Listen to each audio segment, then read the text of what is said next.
Dime qué tú quieres, papi. ¿Quieres que lo mueva para ti? Mueve, mueve. ¿Te gusta cuando me muevo así? Así.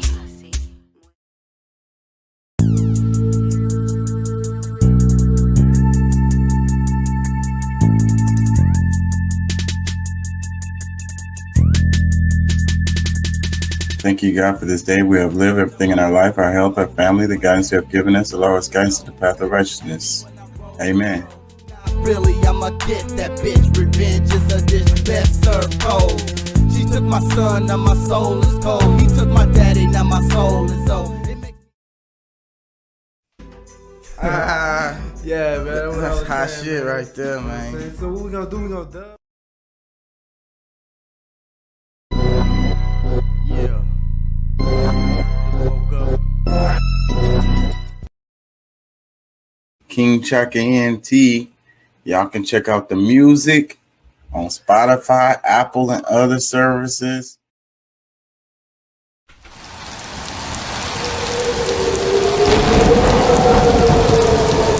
Doing what we do 3 to 4 nights a week. King Chaka ENT.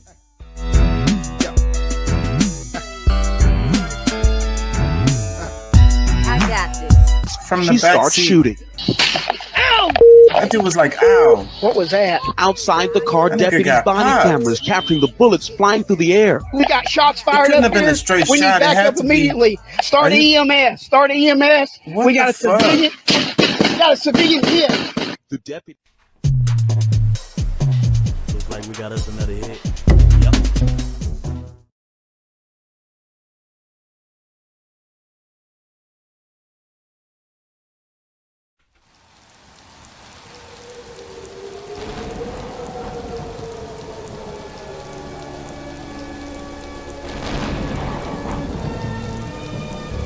Good evening, my little one. I shall make you psychotic. Mommy, what does psychotic mean?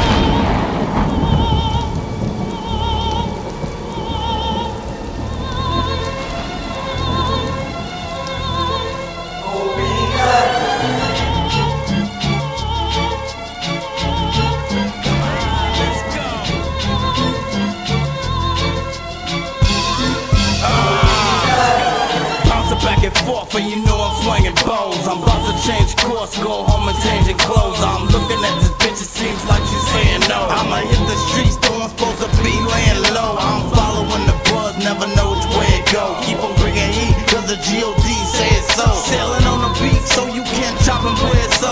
She got me for a piece, now I'm about to pay the hoe. Stop smoking, switch the sweets, where I gotta take a toke. Now I got a little guac, now I gotta make it grow. Keep on thinking we some hee-haw, mom, pop folks. We gon' hit you in your teeth, we keep a buzz all closed. I've been on it 5 days, so I'm sitting sideways. Now get out of my way, or I'ma hit your day. Take a lick on my dick if you don't like what I say. I'm the shit with the shit, so we gon' do this my way. And we just getting started, so go on, say your grace. I'ma eat you rappers, though I won't enjoy the taste. I'm closing your estates while you falling on the stakes. I'm rolling on the bass while you rolling on the face. Sitting on the place, not knowing I'ma take your fast, slowing and it's fake. So I'm gonna wait. Time will come, down will be done. I saw it and I said that it was great. Mommy, what does psychotic mean?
decorating stanzas, creating dancers, evaluate the masters, having meetings, debating the answers to the questions that be making the handler anxious. I can't be telling nothing I ain't experienced, kinda like selling a little fake deliverance, full of malevolence, hitting up your residence, taking care of his biz without leaving evidence.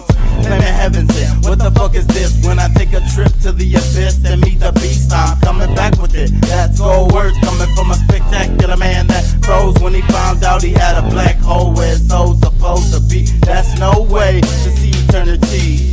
Maybe you believe, but some achieve the pearly gates and still proceed to think it will be. Busting out the dust, these rough niggas is coming up in the rush to touch the black hole. Busting out the dust, these rough niggas is coming up in the rush to touch the black hole. Busting out the dust, these rough niggas is coming up in the rush to touch the black hole. Busting out the dust, these rough niggas is coming up in the rush to touch the black hole. Hit niggas in they fucking head with a crack. You bustin', I'm bustin' back with a gat that spits venom. You sending black and when the bottom of the ninth inning smack, he bleeds. The cat's whack, send him back. Cause he ain't suffered enough, hustled enough, scuffle and cuff his hand to a cop. Nothing discussed, cutting his nuts to his cock. Something to shot, a spark out your heart when you stop jogging in the park. And you meet a nigga dog that bites bark, buds spilling on the sidewalk. Staying in the light is smart despite staying on course, of course, cause the smell of death escapes and not a corpse is rough. Top half man and I'll be damned if that bottom half horse. Hush, lost souls rushing to touch the black hole, wishing to be just gagging and fuss, cause the demon face leaking pus. Busting out the dust, these rough niggas is coming up in a rush to touch the black hole. Busting out the dust, these rough niggas is coming up in a rush to touch the black hole. Busting out the dust, these rough niggas is coming up in a rush to touch the black hole.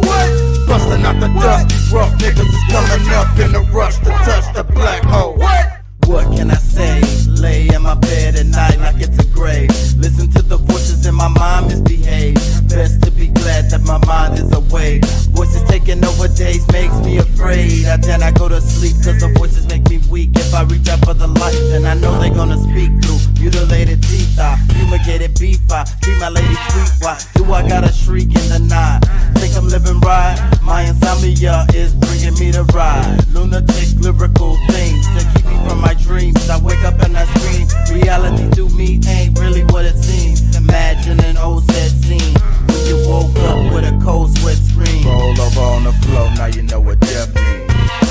Busting out the dust, these rough niggas is coming up in a rush to touch the black hole. Busting out the dust, these rough niggas is coming up in a rush to touch the black hole. Busting out the dust, these rough niggas is coming up in a rush to touch the black hole. Busting out the dust, these rough niggas is coming up in a rush to touch the black hole. Yeah. Woke up.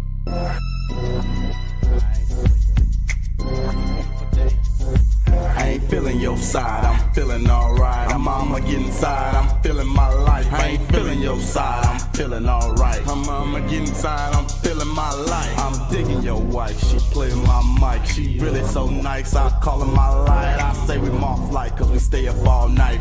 Bet you ain't know she to take it all tight. Tell her, bend it over, let me take a small bite. Been waiting since October, see that ass fall right. Looking around the room, see passport eyes. And adrenaline feeling like a NASCAR ride. When the people ask about this, your ass gon' lie. Cause the truth is you did what you do in your life. Can't nobody tell you what to do with your life. Girl, gon' turn it over cause I know what you like. It's hard in the color of the asphalt, right? Just lay back and wonder what the past was like. While you looking at your panties ripped in half, that's right. While you looking at your panties ripped in half, that's right. I ain't feeling your side, I ain't feeling your side. I'm feeling alright, I'm feeling alright. I'ma get inside, I'm feeling my life. I'ma get inside, I'm feeling my life. I ain't feeling your side, I ain't feeling your side. I ain't feeling alright, I'm feeling alright.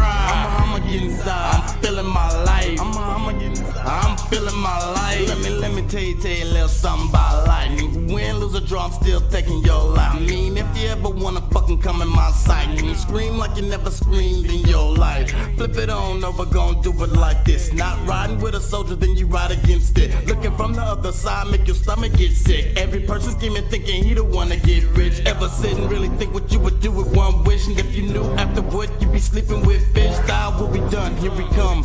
Bearing gifts, these images make you wanna grab your crucifix. It's getting dark outside, no sleeping past 6. Not living in fear, cause that's really not it. If you owe me something, Nick, better give me my shit. If you owe me something, Nick, better give me my shit. I ain't feeling your side, I ain't feeling your side. I'm feeling alright, I'm feeling alright. I'ma get inside, I'ma get inside, I'ma get inside. I'm feeling my life, I ain't feeling your side, I ain't feeling your side. I'm feeling alright, I'm feeling alright. I'ma get inside, I'm feeling my life. I'ma get inside, I'm feeling my life. Sliding on in, this is it, instant win. If hip hop broke, pour some fix it then. Take real life shit, go ahead and mix it in. Not just streets unless that's where you sleeping in. They hungry out there, that's why we eating in. Honestly, don't even let the church thinking in. Blasphemous if you think I'm speaking sin. Survival is a must for all the creatures in. If you feeling life's tough, then you probably need a fin. Have a sucker, popsicle or something, take it in. Sharp teeth, eat meat, origin involvement. Why the UFC give you more than a grin? Why you take a seat when the foraging begin? Why you gotta creep just horn in the wind? I'ma stop cause I'm just Al Goring with a pen. I'ma stop cause I'm just Al Goring with a pen. I ain't feeling your side, I ain't feeling your side. I'm feeling alright, I'm feeling alright. I'ma get inside, I'm feeling my life. I'ma get inside, I'm feeling my life. I ain't feeling your side, I ain't feeling your side. I'm feeling alright, I'm feeling alright. I'ma get inside, I'm feeling my life. I'ma get inside, I'm feeling my life.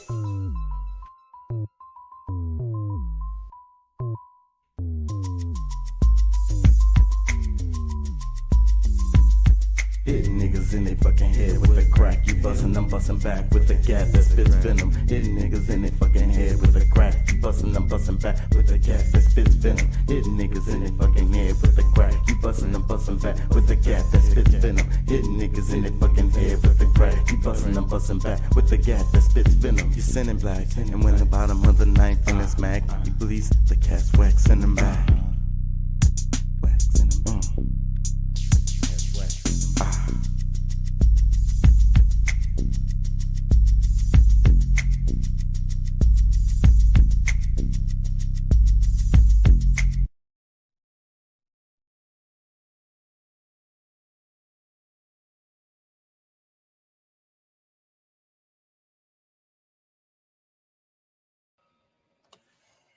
Hey, how y'all doing out there? How y'all feel? Remember, we want you to be an activist, and don't take our word for it. Look that mess up. Thank you, God, for this day we have lived, everything in our life, our health, our family, the guidance you have given us. Amen. How y'all feel? Feel good? I feel good. I took a walk today in the park. It was really beautiful, relaxing. They make no money today, but I enjoy life a little bit. Yeah, no, it is what it is. One consultation. What do they say? One hand washes the other. Look at this. It says, Diary of a Wimpy Kid actor Ryan Grantham sentenced to life in prison for killing his mother. Ugh. What did she do to this guy? Let's see what this says here. Grantham, known for his role in Diary of a Wimpy Kid and the series Riverdale, pleaded guilty to killing his 64-year-old mother, Barbara Waite, in March of 2020 inside her British Columbia home. He was 21 at the time. This week, a judge handed down the sentence in BC Supreme Court in Vancouver, according to the CBC. Grantham won't be eligible for parole for 14 years. Justice Kathleen Kerr called the case tragic and heartbreaking, according to the Canadian news outlet, and described during sentencing how Grantham shot his mother in the back of the head with a rifle as she played piano. He then recorded a GoPro video confessing to the crime and recording Waite's body. Damn. Ooh, Lord. These kids. How do I reach these kids? Communities now. It's digital crack, right? So you can't name a Jewish drill rapper saying, yo, I'm a kite, spin the block, bend the kite, kill a kite. You can't find a Chinese motherfucker talking about, yo, konnichiwa, kill it, yeah, yellow man, kill, yeah, kill. Fuck out of here. We the only culture that creates self-hate, destructive music, and we promote it and market it. It's about self-hate. It's systematic racism. You understand? So drill means kill. So how you think creates how you feel. How you feel becomes an emotion. That emotion becomes a vibration. That vibration becomes a magnet that attracts things to you. Life or death is of the tongue. Yeah. So we only talk about death. If you're an op, you're not an op. You're a decimal creator. You're not a nigga. You're the inventor of math. You're not a fuck boy. You create the internet. See? So when you say things, because words have vibrations and those vibrations are magnetic. So drill is just something used by our colonizers to keep us limited. They use crack as a way to break down the hood in the 80s. They're using music as a way to break down our communities now. It's digital crack, right? So that's interesting thoughts. What do y'all think? Comments. This is going around. I don't even want to play that because everybody is playing that shit. Just to thank you. If I were Chinese, I'd say oh dear. If I were Danish, I'd say mango tot. If I were Italian, I'd say grazia. If I were Hebrew, I'd say toda raba. If I were Greek, I would say Eucharisto. If I were Japanese, I'd say doba arigato. If I were Portuguese, I'd say obrigado. If I were Spanish, I'd say muchas gracias. If I were German, I'd say danke schön. If I were French, I'd say merci beaucoup. If I were Russian, I'd say spasiba. If I were Kenyan, I'd say ashanta. If I were Nigerian, I'd say eshe pupu. If I were Zulu, I'd say ingia bonga. If I were Sutu, I'd say keyali boha. If I were deaf, I'd say, but since I am who I am, and I got what I got, and I feel what I feel, I'll just say thank you, praise your name, amen. Wow. I wonder how long did he rehearse that performance? It was pretty good. I got to give it to him. Can other people see? Why I see stuff coming at the bottom? That's people saying stuff to me. Yeah, I think we both on here. Yeah, we both on here. They talking to us. They hollering it out. Somebody said y'all good. Can I smoke on you? Yeah, I hope so. I am. I mean, we gonna go together. Why everything's sparkling on you and stuff? What's that shit you smoking? No, why is everything sparkling on you? Like, I think that's some shit you smoke. Nah, I'm just fucking with you. I don't think that's right. Hold on. Yo, why is it? Okay, hold on. No, that ain't it. Oh, hold on.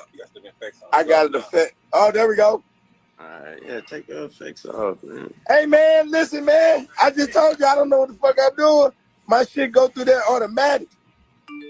I'm losing my fantasy game. Word, it's not looking good. Nah, it's just because I don't have a player in this game. You know, the week start on Thursday. I don't have a player in this game. Oh, no. I got time. See, baby, you're mad when he makes a decision and doesn't talk to you about it, especially if you don't like the decision. But then you're mad when he doesn't make a decision because he wants to think about it. He ain't moving fast enough for you then. You want his advice and his opinion, and it irritates your soul when he doesn't agree with you. Oh, so what you want is a yes man. No. It's not a question. Just an observation. See, you can want what you want. That's fine with me. Different strokes, right? But if you want a man who doesn't think for himself, who just goes with the flow, just because you want it, he wants it. A man who doesn't care about giving his input, who doesn't want to be taken seriously. A man who thinks just like you, right or wrong, he agrees with you. Science has come a long way. They out here cloning animals and other things, right?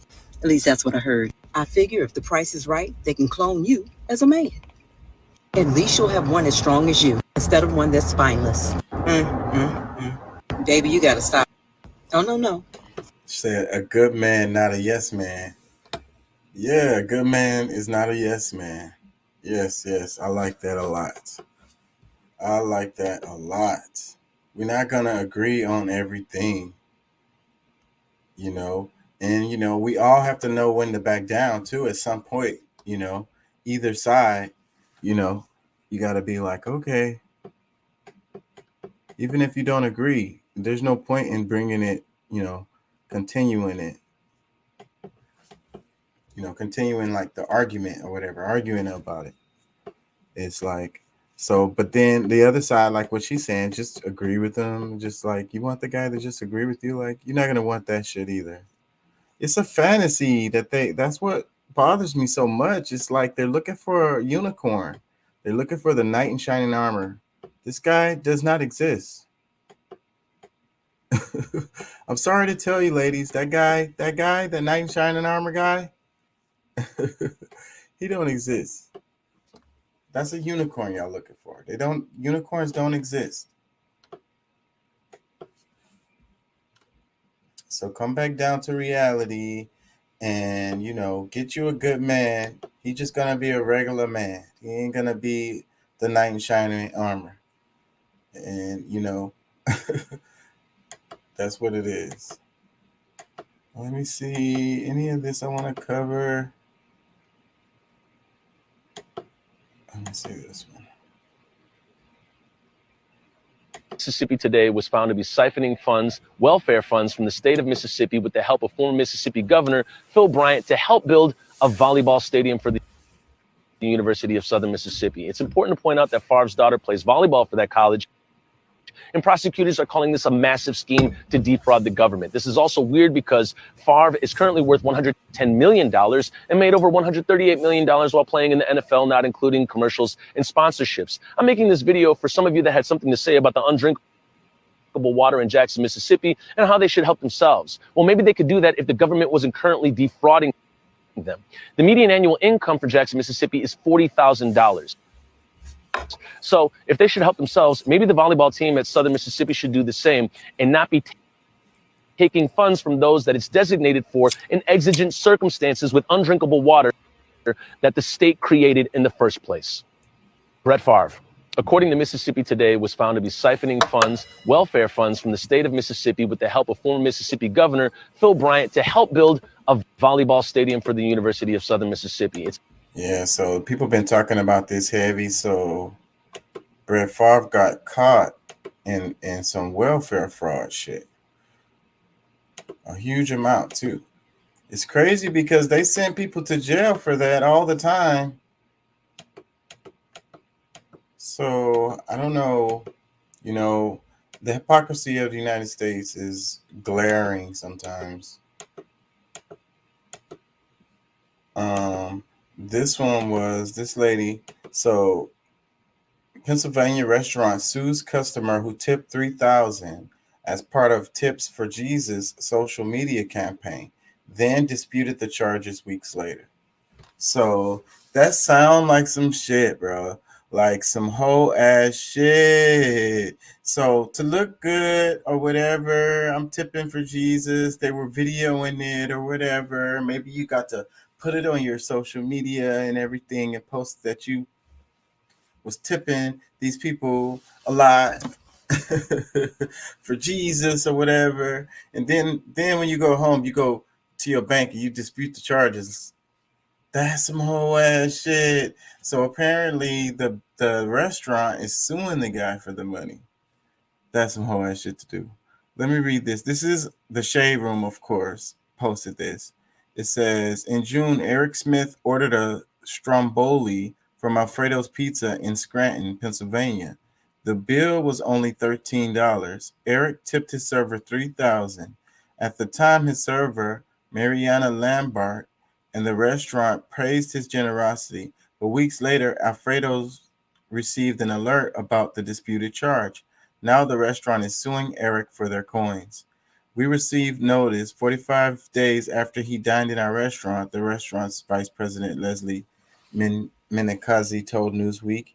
We had already paid Marie the 3000 by a company check. So currently, we as the owners are hit with the loss, according to local WNEP TV. Managers at Alfredo's doubted the tip from the jump. However, they thanked Eric after something. It just ends right there. Oh man, what a douchebaggy thing to do. What a dastardly act. Bruh. That's some whole ass shit right there. I don't know what to say. This post right here caught my eye because it just said it's like the kid's little face looking surprised, and it says, when you're riding with your dad and see your name pop up in the Amber Alert. And it's funny, it's a funny meme or whatever, but I didn't find it funny. And it's like whenever I see those Amber Alerts and it's a small child, I automatically assume that it's probably the dad, or uncle or cousin or even the mom. It's crazy the world that we live in. And then it's like, you have these child support cases or these, different the law, who can have the baby at this time and that time or whatever. Y'all get what I'm trying to say. My mind is all over the place. Custody issues, right? So then the kid is supposed to be back by 7 p.m. If the kid's not back by 7 p.m., boom, the mom is calling the people, talk about he done kidnapped my child. And now Amber Alert comes out to everybody, and it's all on the billboards when you're driving down the freeway and shit. Blow the whole damn situation up. He was probably at the stoplight. The fuck, man. It's a crazy, crazy world we live in. I think those Amber Alerts are a good thing, You see the ones for lost elderly people all the time. So, but then you got people that's abusing the system, for their own little whims. It's freaking sad. Shit. This is interesting. Fucking news to make us look like shit. And if the cops wasn't here, I would fight every fucking one of you right now. Every fucking one of you. Believe me, I would. I don't care if I got my ass whooped. I would knock the fuck out of one of y'all. I swear to God, I would. Don't take it. They're racist. They're white supremacists. They're white supremacists. Do not deal with them. They're white supremacists. They're white supremacists. The ideology of the line. You hate blacks. You hate Mexicans. You hate Asians. Take it from them. They're white supremacist patriots. You need toilet paper? Take it from them. We're so sick of you guys making real Americans that like Trump and like patriotism bad. We're sick of it. CNN would love to put you on a fucking... It says a Trump supporter in Ohio yells at white supremacists who showed up to the rally. And Trump is back. It's a rally going right now. If it hasn't ended, it was a something big. I don't know what the hell, because it was popping up on my timeline and it don't normally pop up. So it must have been a big event that he was having tonight. This dude is coming back on the scene, y'all. And I was thinking about, what's the guy, the rapper from New York? Damn it, I can't think of his name, but he uses just like really flamboyant, like stunts, media stunts that draw attention to him, and he's been using that to sell his music for the longest. And anybody that looks at the market or look at the way things work, they can see that that's true. But I don't think that they can relate it to like politics. So what I'm trying to say is that Trump uses the free publicity, basically. It all helps him, right? It's like what they say, no publicity is bad publicity. It no matter what, it's good publicity because it's publicity. Whenever people say his name, then it's good for him, whether it's good or they're saying good things or bad things. Does that make sense what I'm saying? It's like another way to be able to reach the people, get your message out there, and get them interested in your product, whatever the hell you're selling. It could be music, clothing, or whatever the hell, some damn business classes that everybody is fucking doing. or in Trump's case, it's like your vote, like politics, or like, you know, I don't know. I feel like I'm rambling. This post right here, it says 4-day work week brings no loss of productivity. Companies in experiment says. So New York Times posted this. Most of the companies participating in a 4-day work week pilot program in Britain said they had seen no loss of productivity during the experiment, and in some cases had seen a significant improvement, according to a survey of participants published on Wednesday. Nearly halfway into the 6-month trial, in which employees at 73 companies get a paid day off weekly, 35 of the 41 companies that responded to a survey said they were likely or extremely likely to consider continuing the 4-day work week beyond the end of the trial in late November. It says all but 2 of the 41 companies said productivity was either the same or had improved. Remarkably, 6 companies said productivity has significantly improved. Some leaders of companies in the trial said the 4-day work week had given employees more time to exercise, cook, spend time with their families, and take up hobbies, boosting their well-being and making them more energized and productive when they were on the clock. Critics, however, worried about added cost and reduced competitiveness. Could a 4-day work week be the new normal? Tap the link in the bio. I think that they knew this and they've been knowing this for the longest, and they're screwing y'all. Like, they know this, they've been knowing this, that people will be more productive, you know. But they make the excuse about the 5-day week that they need you in the office. Look at what happened after the pandemic, and all these people could work from home all this time, and they was telling you, no, you can't work from home. And then a lot of those people, they made them come back to work, even though they were doing their job just fine, not having to come to work. That's how you know the kind of society that we live in. They're forcing you to come to work 5 days a week and take up all your time. So you can't freaking think about like anything outside of work and your immediate family needs. You don't have time. Fucking driving us insane. It said it increased productivity when they worked 4 days a week. I believe it. And they're gonna say, no. These people, they're good. They're lazy. They don't want to do no work. They just want another day off. How the hell are they gonna get more work done in 4 days than they could get done in 5 days? That doesn't make any sense. Well, you don't understand humans. You don't understand people. You don't understand their motivations and how they move. Are you being realistic with yourself? Because how productive are your workers like after lunch or before lunch, right when they come in or right before closing time? In the office, you know, ain't nothing happening the last hour. Like if you work in the office, you know, it really ain't no work happening in that office the last hour. We're all waiting to go. There's no work being done. Trust that. Maybe the boss, maybe he's doing something in his office. I don't know. Everybody else, no one's doing any work. They're chilling. They're just waiting for the time to go by. And it's like, that's how it goes. Like, how can you know how productive they could be? Or, you know, because if you are treating them a certain way, then they just don't feel motivated, you know? And they could be getting a lot. Like, how many times do you think you walk up to their desk and they look like they're working, but they're not? Come on.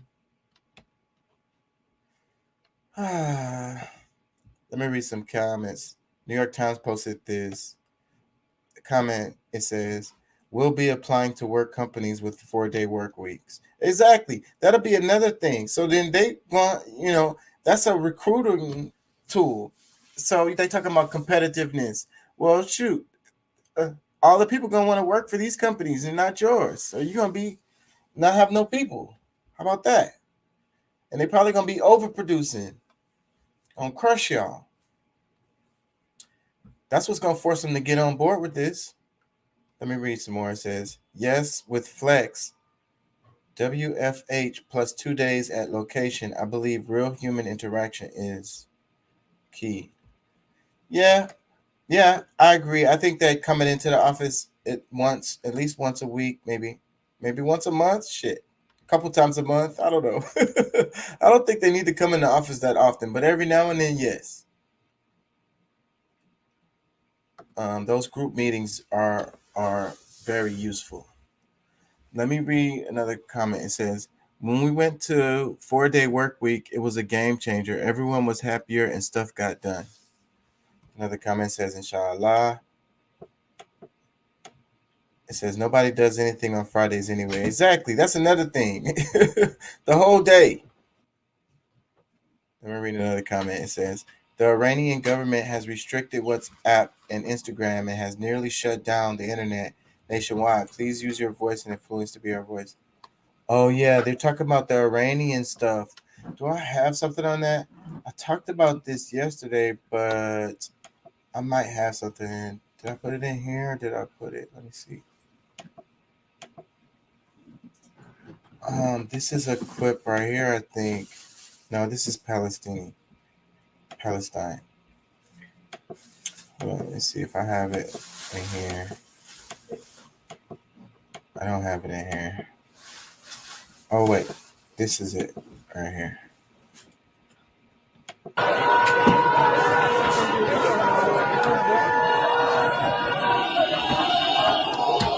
And so it says more protests in Tehran tonight. Going crazy. And it started when they killed that lady in custody, the morality police, because she didn't have her hijab on properly. They beat her up and she died in their custody. And now the people are marching in the streets.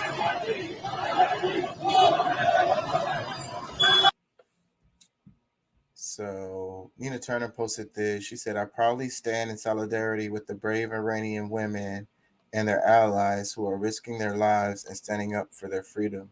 Justice for Mahsa Amini. Justice for the people of Iran. Not very many comments. Not any worth the crap comments. So. Let me see. Let me see. Do I have a video on this? I want to talk about, so today, the name of the show is The New Red Scare. So it has to do with like propaganda, wartime propaganda, long-term effects of it, and how it brainwashed people over time. Let me see. And freaking that Hurricane Fiona went through Puerto Rico and it's still going. It looks like maybe it's going to hit on the East Coast somewhere. Man, those are the ones that end up coming and hitting us too. The ones that come through there like that. Damn thing up. It didn't hook the left and came over here and hit us.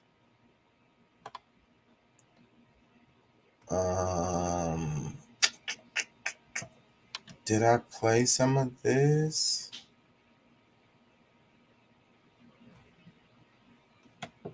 Because this is it right here. Protests continue to escalate in Iran after a 22-year-old Kurdish woman died in the custody of Iran's so-called morality police. The woman, Mahsa Amini, died after being detained for allegedly leaving some of her hair visible in violation of an Iranian law requiring women to cover their head. Witnesses said Amini was severely beaten in a police van. She was later hospitalized in a coma, died Friday. In a bid to quell the protest, internet access has been restricted in parts of Iran, and access to WhatsApp and Instagram have been curbed. At least 7 protesters have reportedly been killed. Video posted online show women burning their hijabs. Joining us now in Washington, D.C. is Negar Mortazavi. She is an Iranian-American journalist, political analyst, host of the Iran podcast. Welcome back to Democracy Now!, Nagar. Talk about the significance first of her death, of this young woman's death, and these mass protests that erupted across Iran. Well, Amy, we have seen, and Iranians have seen image after image, footages, video, handheld, mobile phones capturing the violence of this morality police, or as they literally call it, the guidance police, which is, as they claim, is supposed to be guiding people into how to dress and how to behave Islamically, but it's turned into an actual force of harassment against women and some men on the streets in Tehran, trying to arrest women violently, throwing them into police vans, beating them while arresting them. So this anger against the morality police and the violence that they're committing on the streets has been building up for years, and with the evidence that people have seen with their own eyes. And then the death of this young woman, or essentially as people see it, the killing of her while she was in custody of the morality police. She was arrested, thrown in a van, taken to the detention center where she was supposed to, quote unquote, go through a training to be guided as to how to dress. And then eventually she ended up in the hospital and her body was given to her family. The anger has been building up for years among women and also men who, many women see herself in Mahsa Amini. Many men see their own sister, their own daughter, essentially saying this could be any of us. And this could happen to any of us in the hands of the morality police. So the anger is just endless. It's been building up, and now it's just pouring into the streets of many cities across Iran. And Nagar, as you mentioned, there are unbelievable images coming out of Iran. Many protests are being led by women burning their hijab, women cutting off their hair in front of hundreds, if not thousands of people who are cheering. I mean, can you talk about this unprecedented act of defiance and where you think this might lead? Definitely. So women have been pushing back and resisting against the morality police individually or in smaller groups on a case-by-case situation whenever they were encountering the morality police. But this time it seems like a collective pushback coming to the street, and these iconic images, as you said, basically saying that enough is enough and that they're fed up with this mandatory dress code that's being forced on them. We see images of women throwing their scarves in the fire, which in the past, you would see women take off their scarf, and then when the police was around, they would put it back on. When you throw it in the fire, the scarf is gone. It can't be retrieved. So it's an enough is enough show of defiance. Also, cutting the hair is a sign of grieving, is a sign of anger. So grieving for Mahsa Amini, showing that they want to take control of their own bodies, their own dignity, their right. And it's just incredible, the bravery of the young generation. These are women in their 20s, university students, and major universities in Iran are also protesting, and they're really risking their lives because we also see very violent crackdown on security forces shooting at protesters. And so those who are on the street are really putting their lives on the line to try and demand their rights and equality. There's also a very strong... I'm willing to bet that a lot of us would, in the States would look at this and say, oh, that's just insane, right? But the morality police and all of this. But I feel like the same thing could happen here, and then it would just make sense to you because you would agree with them. It's like kind of like what's happening with abortion right now, because, it's like, okay, well, whatever. It's like, they need to be more conservative. They need to be more careful with their bodies. They need to make better decisions type of thing. So then it's kind of like the same thing if you really try to understand it, as far as them telling them that they have to wear their hijabs and make sure their hair is covered and so forth and so on. And then, I come from Muslim, I understand, and I totally sympathize with it, and I in some ways I kind of agree with it too. But still, at the same time, forcing these people to do this is crazy. And then you're gonna get out of control when you got like morality police. You got people running around making sure that they do it. Now that's all the way out of control.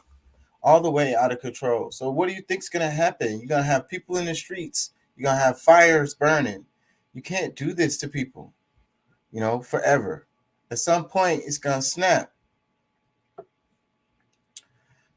This was I covered some of this yesterday or the day before or whatever, so I'm feeling some kind of way, and I be watching videos, and I don't know what I know I've watched this video, but I don't know if I shared any of this on the show already. That sucks. Let me read that. This is Democracy Now! The caption says, protests in Iran continue after the death of 22-year-old Kurdish woman in custody of so-called morality police. Masha Amini died last week after being detained for allegedly leaving some of her hair visible in violation of the Iranian law requiring women to cover their heads. Witnesses said Amini was severely beaten by police, but authorities claim she died of natural causes. Thousands of people, often led by young women, have taken to the streets in outrage over Amini's death, chanting slogans against the morality police and the government, with some burning their headscarves in a show of defiance. This anger against the morality police and the violence they are committing on the streets has been building up for years, says Iranian-American journalist Nigar Mortazavi.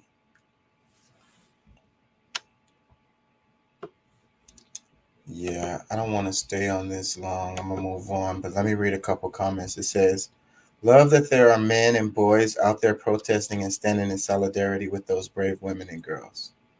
Another comment, seeing the strength and resolve of those fighting the tyrants fills me with pride for these great people. My heart is with you, the tyrants. Another one, I'm so proud of these women and the men that support them. This actually brings tears to my eyes, blows my mind that it's 2022 and this is a thing still. It's no wonder that many protests are coming from educational establishments. They don't want an educated public nowhere. And if you have a totalitarian state, they don't want an educated public. No.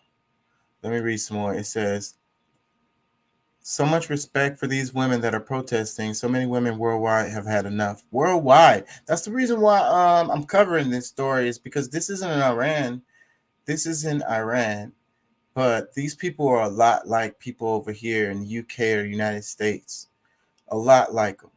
And so this is, like I say, you got this global powder keg. It's waiting for a spark, you know. So many people are tired. Has had enough.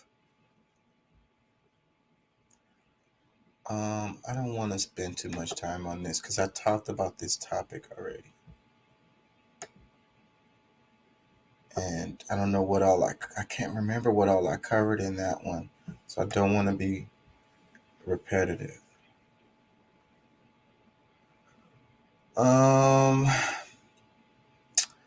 The political spectrum, I think that's complicated. I want to jump into the Red Scare, but I really want somebody to be in here with me when I do this, but maybe I'll do something else first. Yeah, let's do this political spectrum first.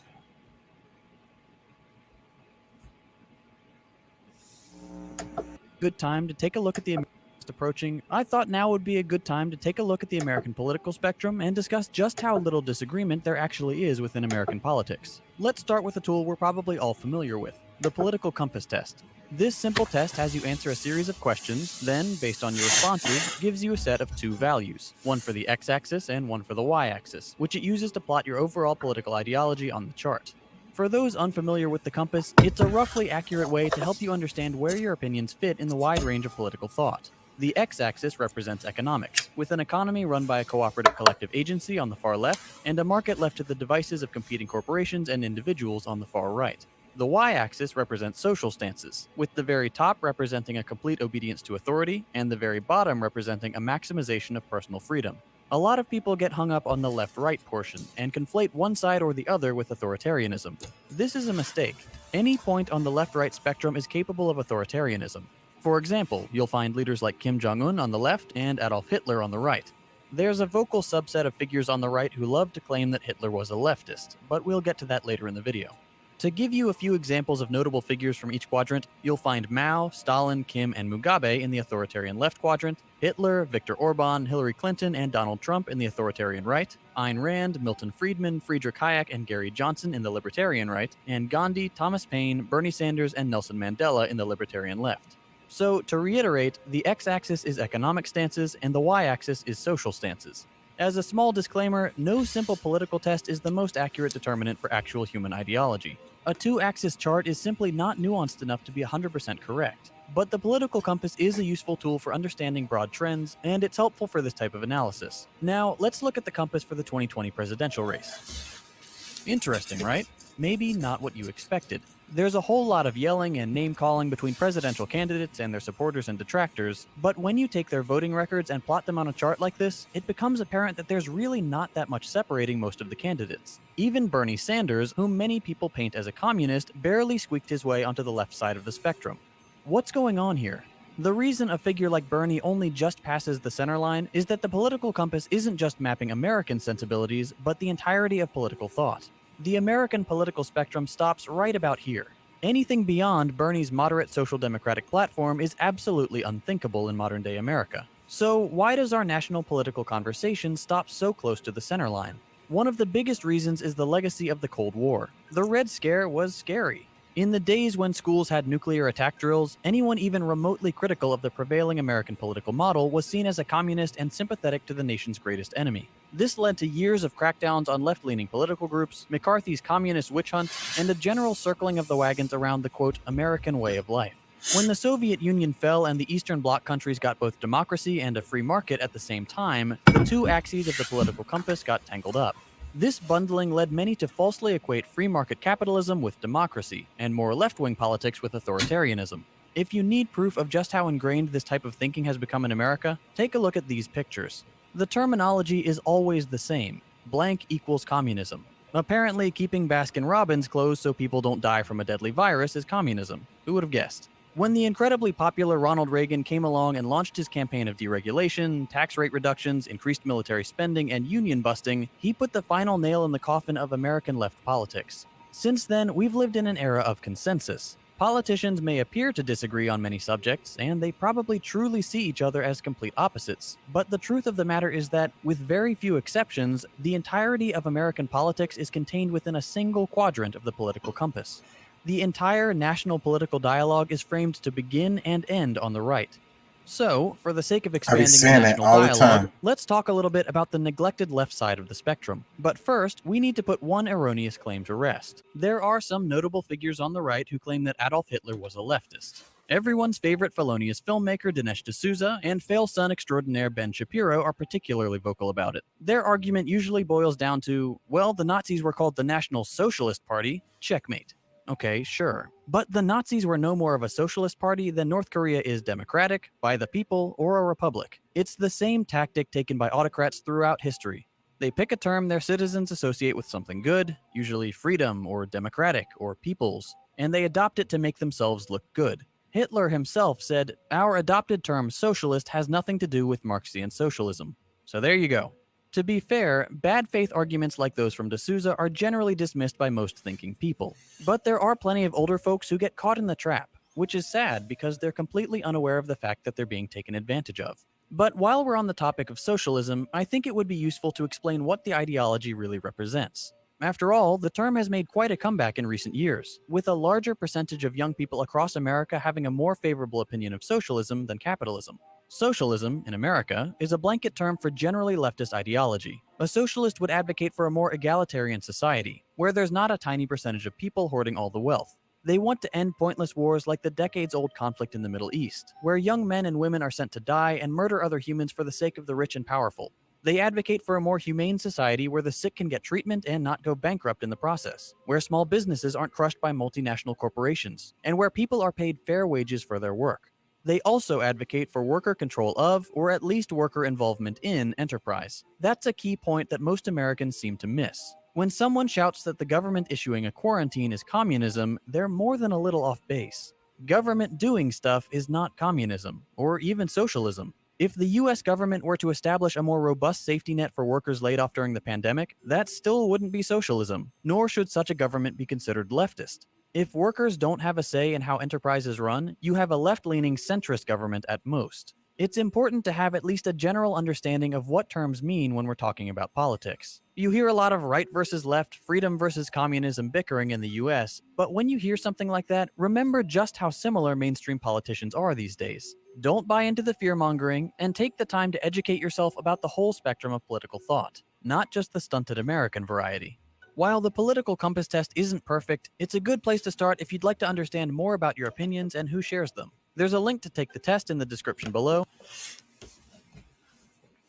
I like the little chart. Let me see. Authoritarian at the top, libertarian at the bottom, and you got economic left on the left and economic right. So the center axis is economics, and the left right is economic, and the up down one is social stuff. So I think that is pretty interesting. It's super simple, but this will help people understand like where they fall on stuff if they really think about it. And then so the economics is where we all get caught up on always. So then like they feel like you're always on the left if you're, So but then I don't know. I'm losing my thought. I lost my train of thought. Let me read the caption. It says, there's a whole lot of bickering and name calling in American politics, but modern politicians have a lot more in common than you might realize. In this episode, we take a look at just how skewed the American politics spectrum is. So like, and that's what I would be saying, like the left wing, right wing, or whatever, like it's the same bird. But not only that, it's been driving to the left for to the right for a long time. And really the majority of American politics is conservative. It's overwhelmingly conservative. But people don't think that. They don't realize that even the people that's on the left is kind of on the right. It's like, how could that be? Because the whole thing is so far to the right. They're to the left of those people on the right, but the whole overall is still on the right. Let me read some comments. It says, there was a satire I heard from a French radio which said, I love American politics because you have to choose between the old right-wing man and the old right-wing man. Pretty accurate. Another comment, it says, Bernie Sanders in any European country, a normal progressive politician. Bernie Sanders in the U.S., he is literally Stalin. Another comment, love when they call Biden a radical leftist. I'm telling you, that is ridiculous. Ridiculous. Let me read another comment. It says, the funny irony is most people on the right actually agree with democratic socialism, or parts of it rather, and I can prove it with a fun game you can play anywhere in rural America. Go to a bar or some sociable place and strike up a conversation, and whenever they mention their pay, job, healthcare, talk about how much you wish things were better. A huge amount of them will agree. It's honestly mind-boggling how many people want higher wages and socialized medicine and to limit massive corporations. It's just the second you start saying buzzwords like socialism or the left, they will instantly backtrack and say those things are bad, almost like they are brainwashed. Either way, you will be amazed how many people on the right actually want the same thing, but they are convinced they don't by the right-leaning media leader. Man, I think that is so true. What's up, dudes? Man, nothing much, bro. How you What's feel? going on? Pretty good, pretty good. How about yourself? I can't complain. Same old, same old. Yeah. Yeah, man. Yeah, trying to get on here. made it in. So, Uh, jump on real quick for yes, sir. I appreciate your time, man. Oh yeah, Um, shit, man. I appreciate y'all, bro. You and Pat doing this, man, for real. You, him, the knowledge, everything. well, the main thing I wanted to talk about today, because the name of the show is The New Red Scare. And it's how does it work? How does the programming work? How do they program people? How did we get to this point? Like, because in the last video, I was just showing how he was saying that if you just talk to a person, they would agree with all of this stuff until you give it the label of socialist or left or something like that. Then they immediately repulsed by it. It's like Mr. Smith from The Matrix jumps into them. Like, how did that happen? I can see that being true because people are so set on being associated with something. They identify with it. Mm-hmm. I don't understand why people do that.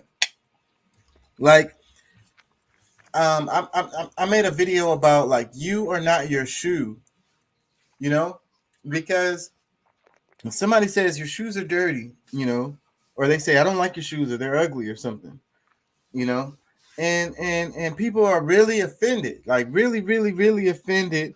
They take it personally. They take it as a personal attack upon themselves. And I really don't get that. I really don't get that because they can say your shoes are dirty and then you just put on another pair of shoes or something, or don't. And what does it matter what they think about your shoes? Yeah, I really don't get it. First And of all, also, that's a shallow-minded person to begin with. yeah, how do you align your own personal like identity with your shoes? How do you mix that up like that? It's like they're personally attacking you because they're attacking your shoes. I mean, if you're a kid and you're in school, that's kind of different. You're younger, you're emotional. There's a lot of pressure in school and shit like that. But as an adult, no, man, that's ridiculous. And like, but it's the same thing with these political ideologies, though. That's the reason why I brought that up, because it's the same thing. People feel personally attacked. So if someone says something bad about conservatives or Republicans or something, then a person feels personally attacked. And then they lash out because it's like you're attacking them, because they identify with those. You get what I'm saying? Mm-hmm. But you are not your shoe. You are not a Republican or conservative. Like, that's not you. You know what I mean? So someone talking bad about conservatives or Republicans or whatever, that you shouldn't feel personally attacked because that's not you. So, but people are wrapping themselves up in this stuff and they can't separate themselves from it. It's crazy. Yep. But I just think that's the nature of humans. Yeah. Because people, and I think it goes back to the classism. If my shoes look this way, I don't fit in this group. Yeah. Yeah. I hear you. I hear you on that.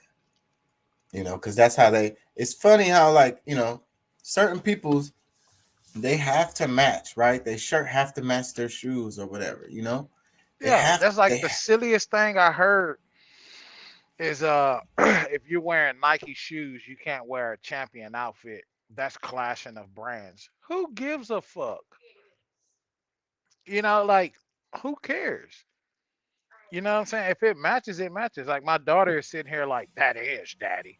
I'm like, who cares?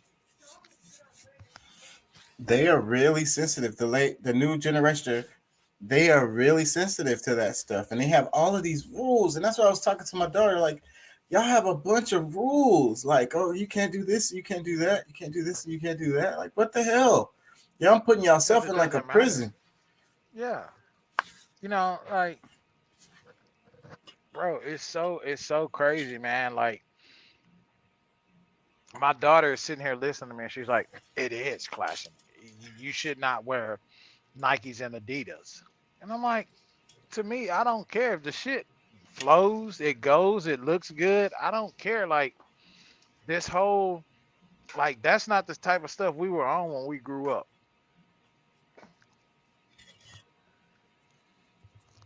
Yeah. But this generation of children are so big, dude. Like the classism programming got to this generation of kids. Like my generation, like my children, your children, it got to them so fucking bad, bro. Like it's ridiculous. Yeah, so like if you can't have the iPhone, that's another one of them, right? If you don't have the iPhone, then you're not of the right class or whatever. Like you lower. Yeah. You know, to the point where even like your messages, they show up different if it's from a Samsung. So then they make fun of that. Yeah. Yeah. So that's another thing you can't have. You can't have a Samsung phone. You have to have an Apple. That's another one of the rules. I don't care, bro. Like I like Apple because of the simplicity of it. That is what draws me to it, but a Samsung works just as good as an Apple. Yeah. And what people don't realize, the thing with Samsung, if you are not willing to be in a monogamous relationship, and you in a monogamous relationship, and you want to, straddle the fence, Samsung gives you the ability to do that. Apple will rat your ass out. So it's like, but these kids nowadays, they don't understand that shit. Yeah. I'm willing to bet that a lot of kids nowadays would be more interested in what we were talking about last night, the whole polygamy lifestyle. Because it's like, so he's with me right now, or she's with me right now. Yeah. This technology, bro, is attacking our children, bro. And our voices has to be louder than anything else around them. If not, you will lose your children. They will be zombie robots, and they will definitely digest the blue pill. They'll swallow them bitches like fucking Xannies or Adderall. Well, speaking of protecting your kids, Vlad TV posted this. Check it out. It says, trans lady says she slept with Ray J and Trey Songz, who didn't know she was born a male. Why are you even trying to see? This is the thing. This whole generation, like, basically, she's trying to slander. She's trying to get credibility. She's trying to get some credit. She's trying to get a name for herself, or he's trying to get a name for himself, to just all of a sudden come out and say, I'm a transgender. I was born a male, but Trey Songz and Ray J slept with me and didn't know. Like, you make yourself look like an ass. Because this society, that's just like they came out and said Lamar Odom has been hanging out and in photos with a transgender actor. And people are supporting them. So it's like, you really kind of make yourself look real stupid. You look real thirsty right now for fame. I didn't think about it like that, and I'm helping them. Let me read the. You really are, because you just giving light. You got the picture. You know what I'm saying? You got somebody watching your podcast, probably like, man, that motherfucker look pretty. I wouldn't have never known that was a man either. Shit, does that make me gay? I had no intention of that. If that's the case, let me read the thing. The LGBT crew, the whole crew, they're winning. They're winning in so many levels. Just giving light, speaking on it, showing their pictures. They're winning, and that's what people awake people that are woke and people that are awakening, you have to realize that if you shed light on it, that's just like this shit with Charleston White. Dog, if y'all shut up and stop giving this nigga credibility, stop talking about this nigga, stop mentioning him, he'll go away. The feds will no longer use him because that's what they doing. They using him. He'll go away. Stop speaking on him. Let that nigga be the snitch that he is and do what he do and go on about your business. Don't even speak on his name. Every time an interviewer asks you, what do you think about the whole Charleston White? Hey, man, no comment. I don't even know the guy. I don't know who he is. And keep it pushing. But these dudes that want to call themselves street or hood, man, fuck that nigga, man. If I get an opportunity, I'm a blast that bitch ass nigga. Okay, you just got yourself a case. Mm-hmm.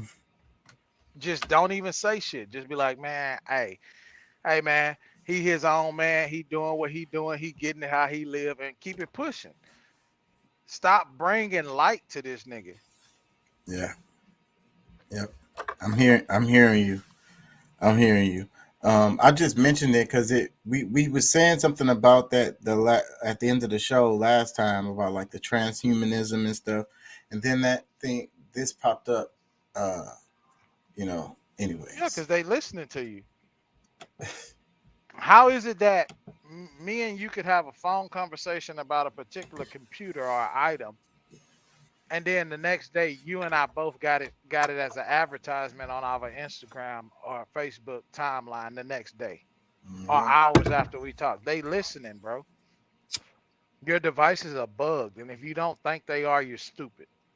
Yeah, it's true. Let me play this. Chris Rock said something, man, that was so powerful. He said, women, children, and animals are loved unconditionally, but men are loved under the condition that they provide something. So psychologically, as men, everything is about performance. And so when I started to really dig deep, I said, I want to get brothers to remove the cape from trying to be Superman and learn how to function in your Clark Kent. And because that's really who Superman was, the reality of it. And so it's just functioning who you are, because that performance thing is exhausting. It's hard. Chris Rock said something, man. What you think? That shit hit home, dude, because I feel like there again, I feel like that goes back to shallow-minded women. And I can't even say shallow-minded women because I think as a society, a lot of them are taught, that way, and that's why there's such an attack in some cases, and I believe that to be true in some cases, that, women and animals are loved unconditionally. A man is loved on the condition of what he provides. In some cases, that's very true. That is very true. And you see more and more in the media. You see more and more on No Jumper. You see more and more of that shit on Vlad TV. These guys that feel this way because of what the narrative is in our society today as it pertains to men and women, as it pertains to, straight relationships or heterosexual relationships. That's the narrative that's being pushed.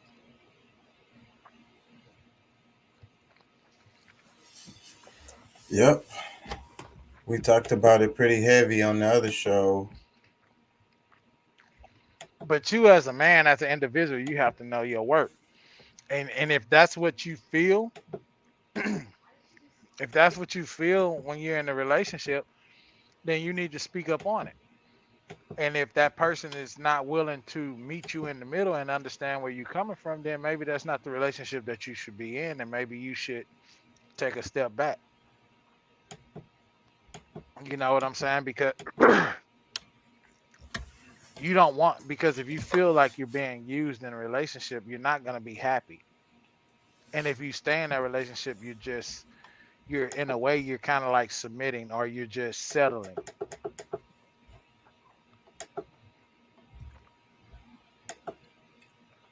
That's how I feel. I'm not saying I'm right. I don't have the answers, but that's how I feel. Yeah. I wanted to get into this. I think I'm gonna go ahead and get into the Red Scare stuff. So much random stuff. It was something I wanted to talk about, and I was kind of hoping it'd pop up. Can't remember because I can't remember what it was. Freaking, I don't know what it was. Anyways, let's go to this. Freaking, this is what I wanted to talk about anyways. Y'all check this out. And I'm going to stop it and make comments as we watch it. It's not very long. To get early access to every video, consider becoming a patron at patreon.com/secondthought.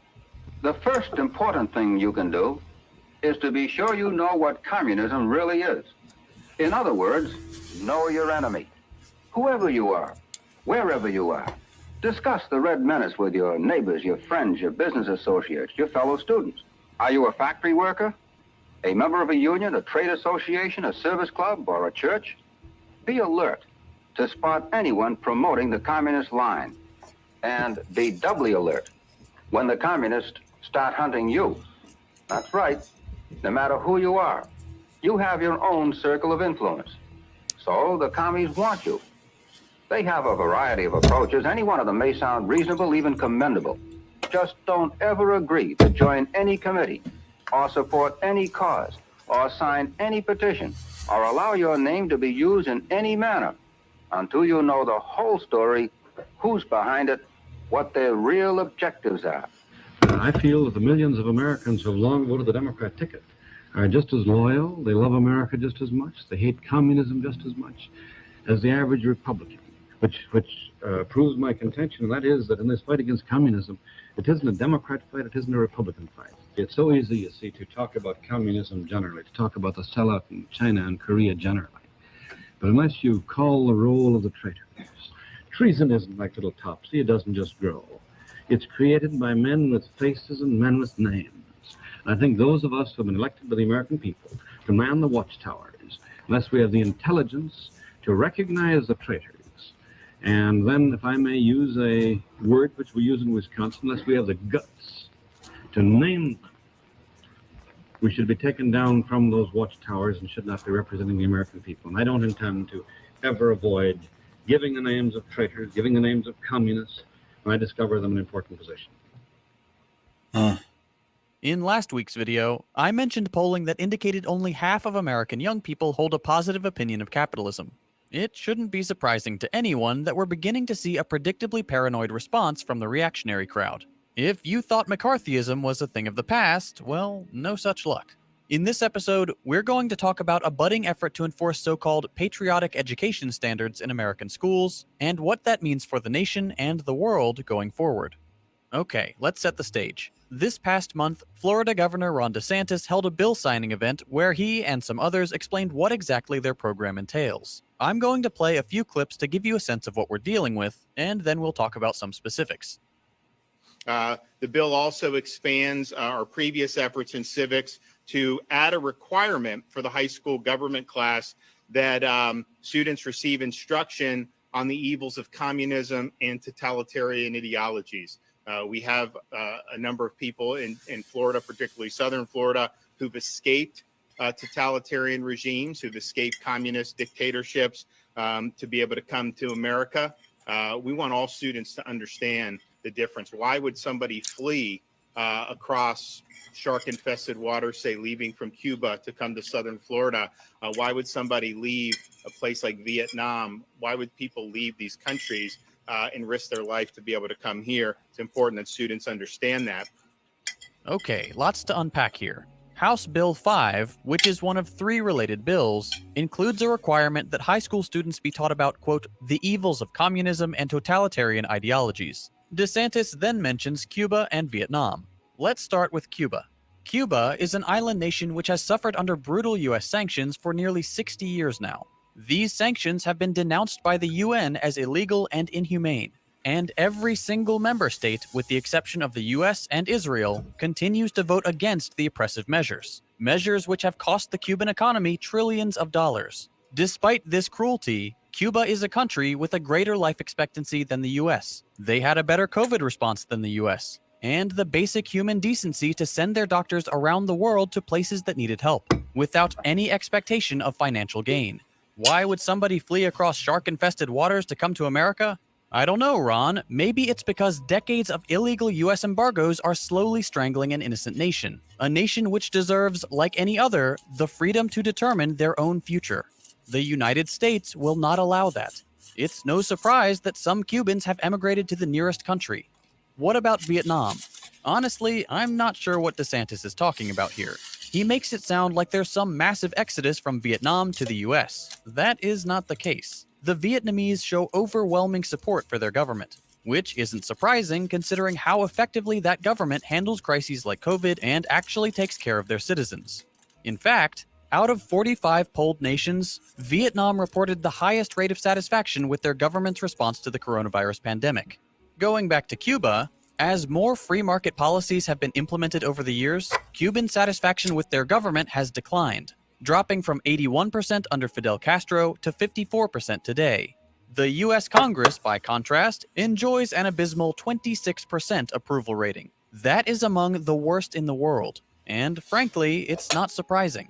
Both Democrats and Republicans have shown time and again that they don't care about the American people. They only care about their corporate donations. That's why we had the worst COVID response in the world. It's why we're the only industrialized nation not to have some form of universal health care. It's why our life expectancy is on the decline, why rates of depression and suicide are on the rise, and why a full half of young Americans have lost faith in capitalism entirely. And comments.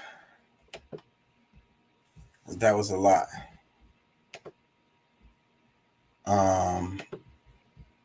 I'm gonna read some of the comments.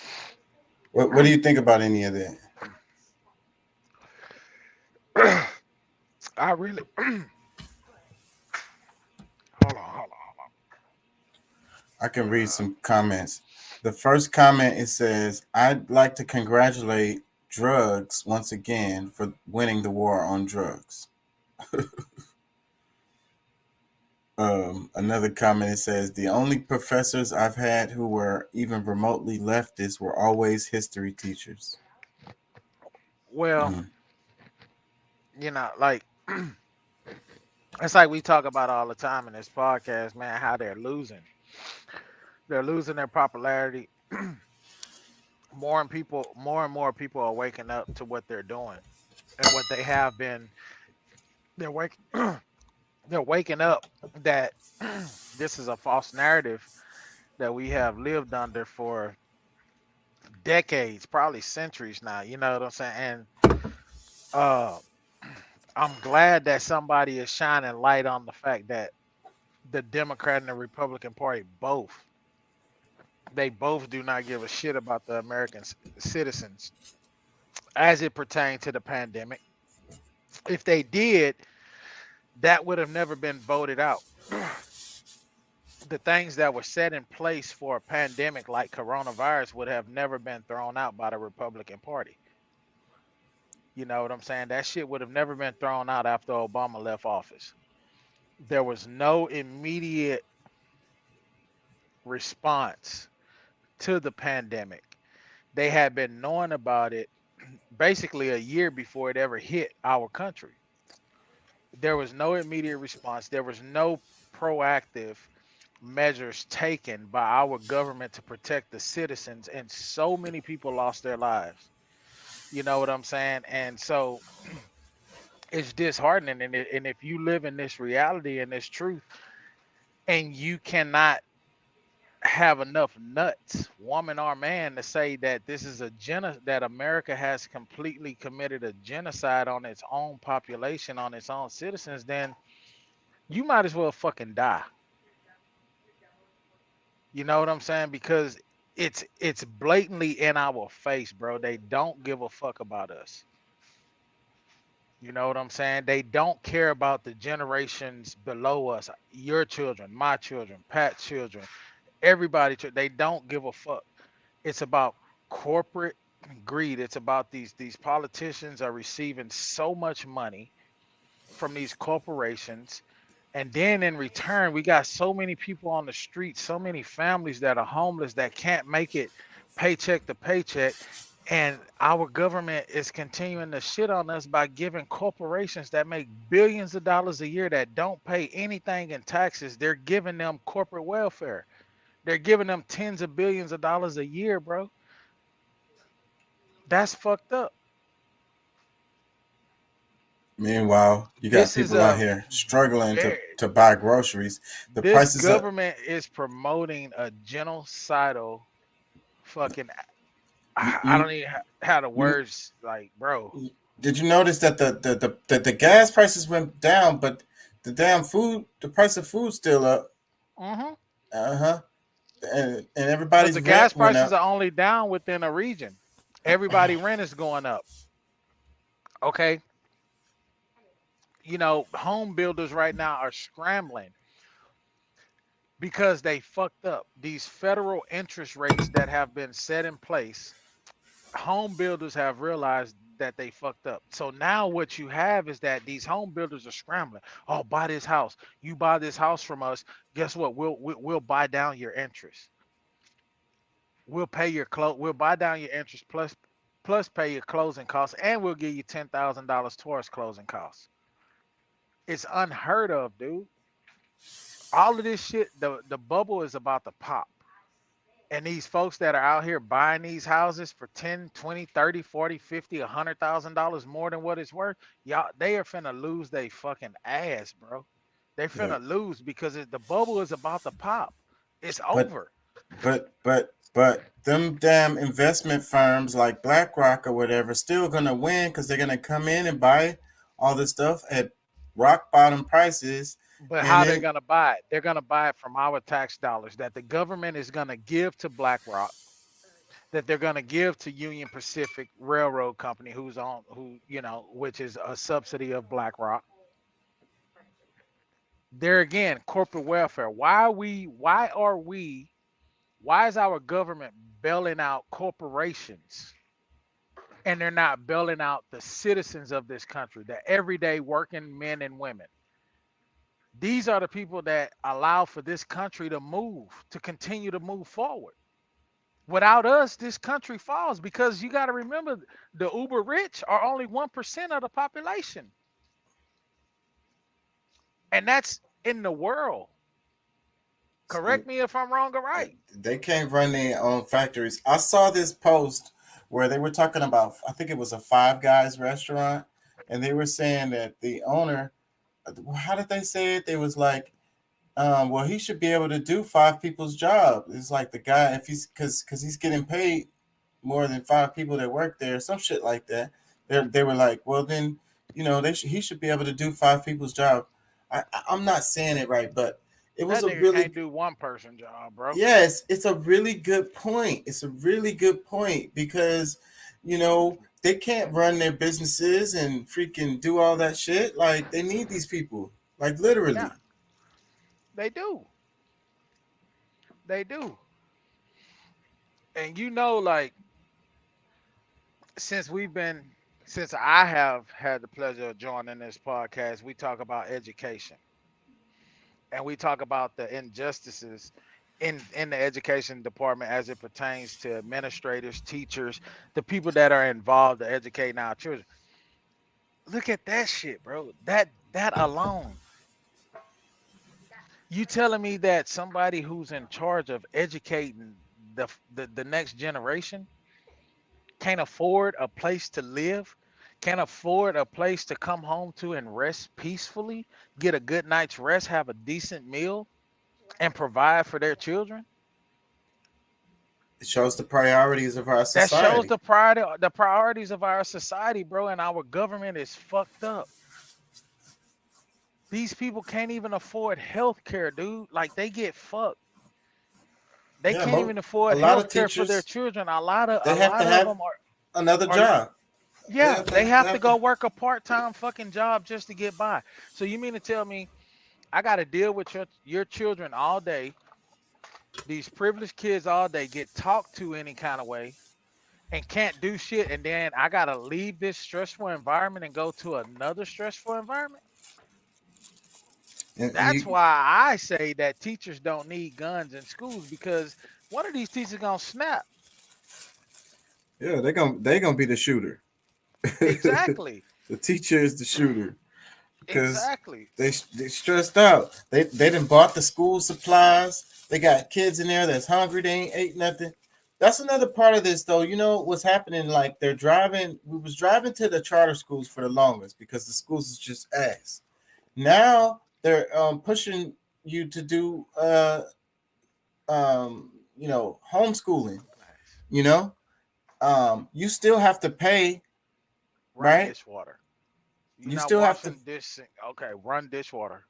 That's expensive for you to run the water, and then you said run a thing of dishwater. You still have to pay for the Sorry, homeschooling. Yeah, you still have to pay for the homeschooling. You still got to pay the government and shit, and you doing all the work. You know what I'm saying? And another side part of that is related to the food. Like a lot of families rely on that school lunch program. You know, it really makes a difference. You got all of these parents that are living check to check, trying to make ends meet. That school lunch is a help.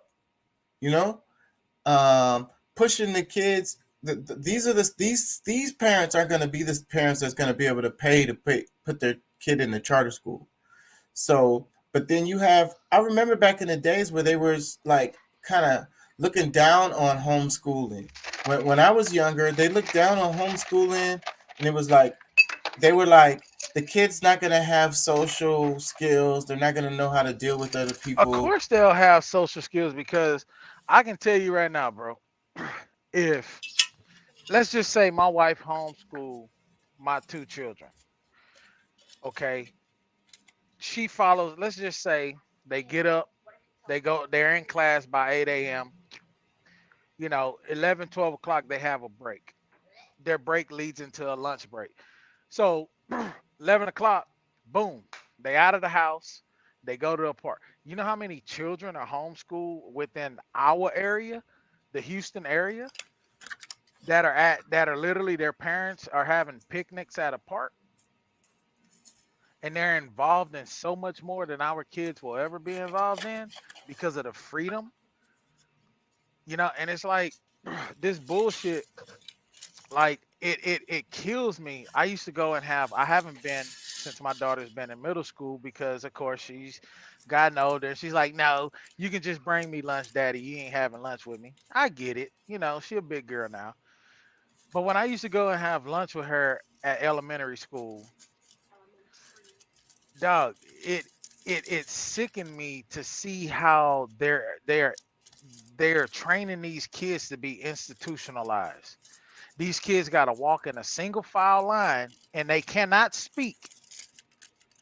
And if they look at another classmate going the opposite way, the teacher, hey, pay attention, turn around.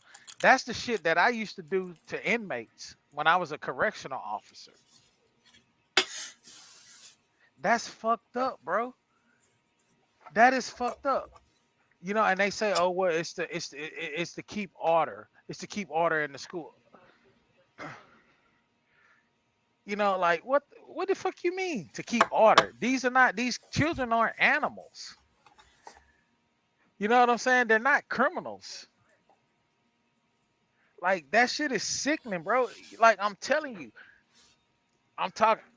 Anybody that's listening to this podcast, if you are a father and your children are in elementary school, go have lunch with them and watch as these teachers bring these kids down to the cafeteria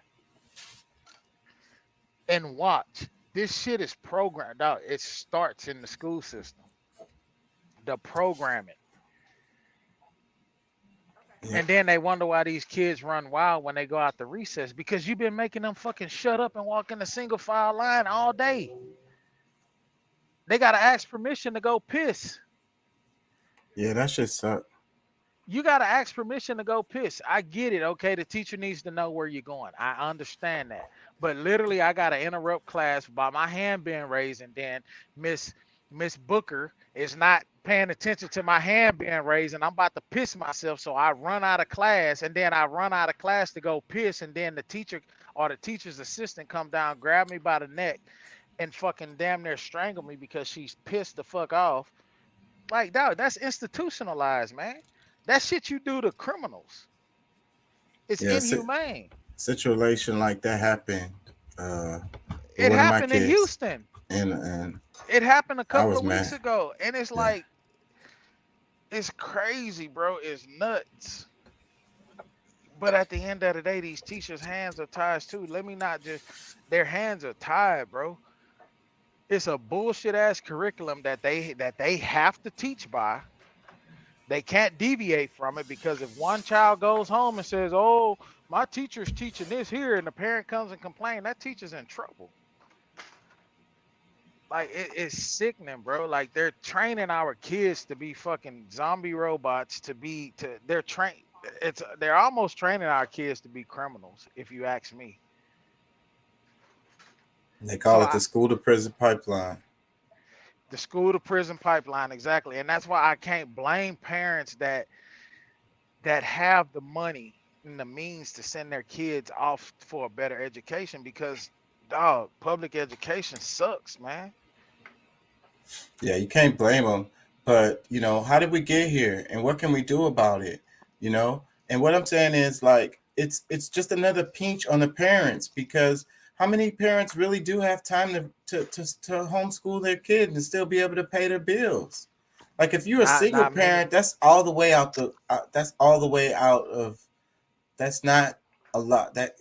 Unless you are a trust fund or something, and you're getting child support that covers all your bills. The only thing that I can say, and I don't mean to interrupt you, I apologize, but I remember before I went into foster care, right? We used to sell candy in the community, in the neighborhoods. You remember that shit? We used to sell candy and stuff and go around, like, for the programs for the YMCA and Tidwell Park and stuff. We go around and sell candies, and I never forget. We went to a predominantly white neighborhood in Kingwood one time selling candy, and there was a community where there was like these 4 or 5 households where these people were teachers, and they left the school system and they homeschool kids. Like, your child could have went to their schooling, right? And the people in the community paid them a salary, if you will. You know what I'm saying? And I get it in the less fortunate neighborhoods, many people can't afford that, but then we got to think about the shit that we're buying our kids, right? We got to think about the priorities. We got to think about, because, you see it all the time, and they love to shine light on these kids that come to school with no school supplies, but they're best dressed. So then we got to think about that. So if you put that money or that energy into that, because people in the hood are very brilliant. You got very educated men and women in the hood that are very educated, that can probably out-teach any teacher that we put our money up against. You know what I'm saying? And, like, if we sow into that, then maybe we make it a community effort and not an individualized basis, but we make it a community effort within our communities. Because there's, just as well as I know, there's intelligent folks in the hood. The hood brings out your intelligence. The hood requires you to be better if you want better for your life. You know what I'm saying? So it's like, if banks and different institutions could kind of help and support people when people try to put their money together and try to build this kind of stuff on their own, you know, I'd like to see. Fuck the banks. We put our money together in these low income, and I'm not just talking about black people, because there's low income white neighborhoods. We got to be transparent here. There's low income white neighborhoods. There's low income Hispanic, you know, brown people neighborhoods. Like, we put our money together, and once we see, it's the same thing that we're taught. Don't nobody give a shit until you've already done it. So we put our money together and we build this community. Them motherfuckers, they ain't got no choice because they want a piece of the pie. So they gonna come in droves. Hey, can we do this? Can we do that? Can we donate this? Can we invest this? You know it. That's the game. Yeah. So right. We put our money together as a community across Houston, across Dallas, across Fort Worth, these communities that are not being served properly, and we as a community put our money together. The banks are gonna come to us. Yeah, they gonna come to us with money. They're gonna give, nigga. They gonna give with no conditions. Oh my God, these black folks are doing this. These brown people, these Mexican, these Latinos, they're gonna come to us with it. We ain't even gotta go to them. We put our money together. Yeah. And think about the community of that. Think about if you really want to talk about No Child Left Behind, that's No Child Left Behind. And that's something I could get behind. And then the community is involved in this, the teachers and, after school programs. No child is going home without a full belly. You feel me? No child is going home without snacks. We can do this shit in our community, bro. At the end of the day, they try to paint us in a bad light, but at the end of the day, we are genuinely good people. We want to help, but we're guarded because of this fucking system that's against us. Like, let's be real. When you leave the house, what do you know what I'm saying? Like, the average motherfucker that's living in the hood, they leaving the house, they ain't worried about shit else. They worried about, man, I hope I don't get pulled over today. Yeah. The system that's against us, bro. But we gotta rise above that shit. We can't make excuses. We have to involve ourselves in community, and we can do it.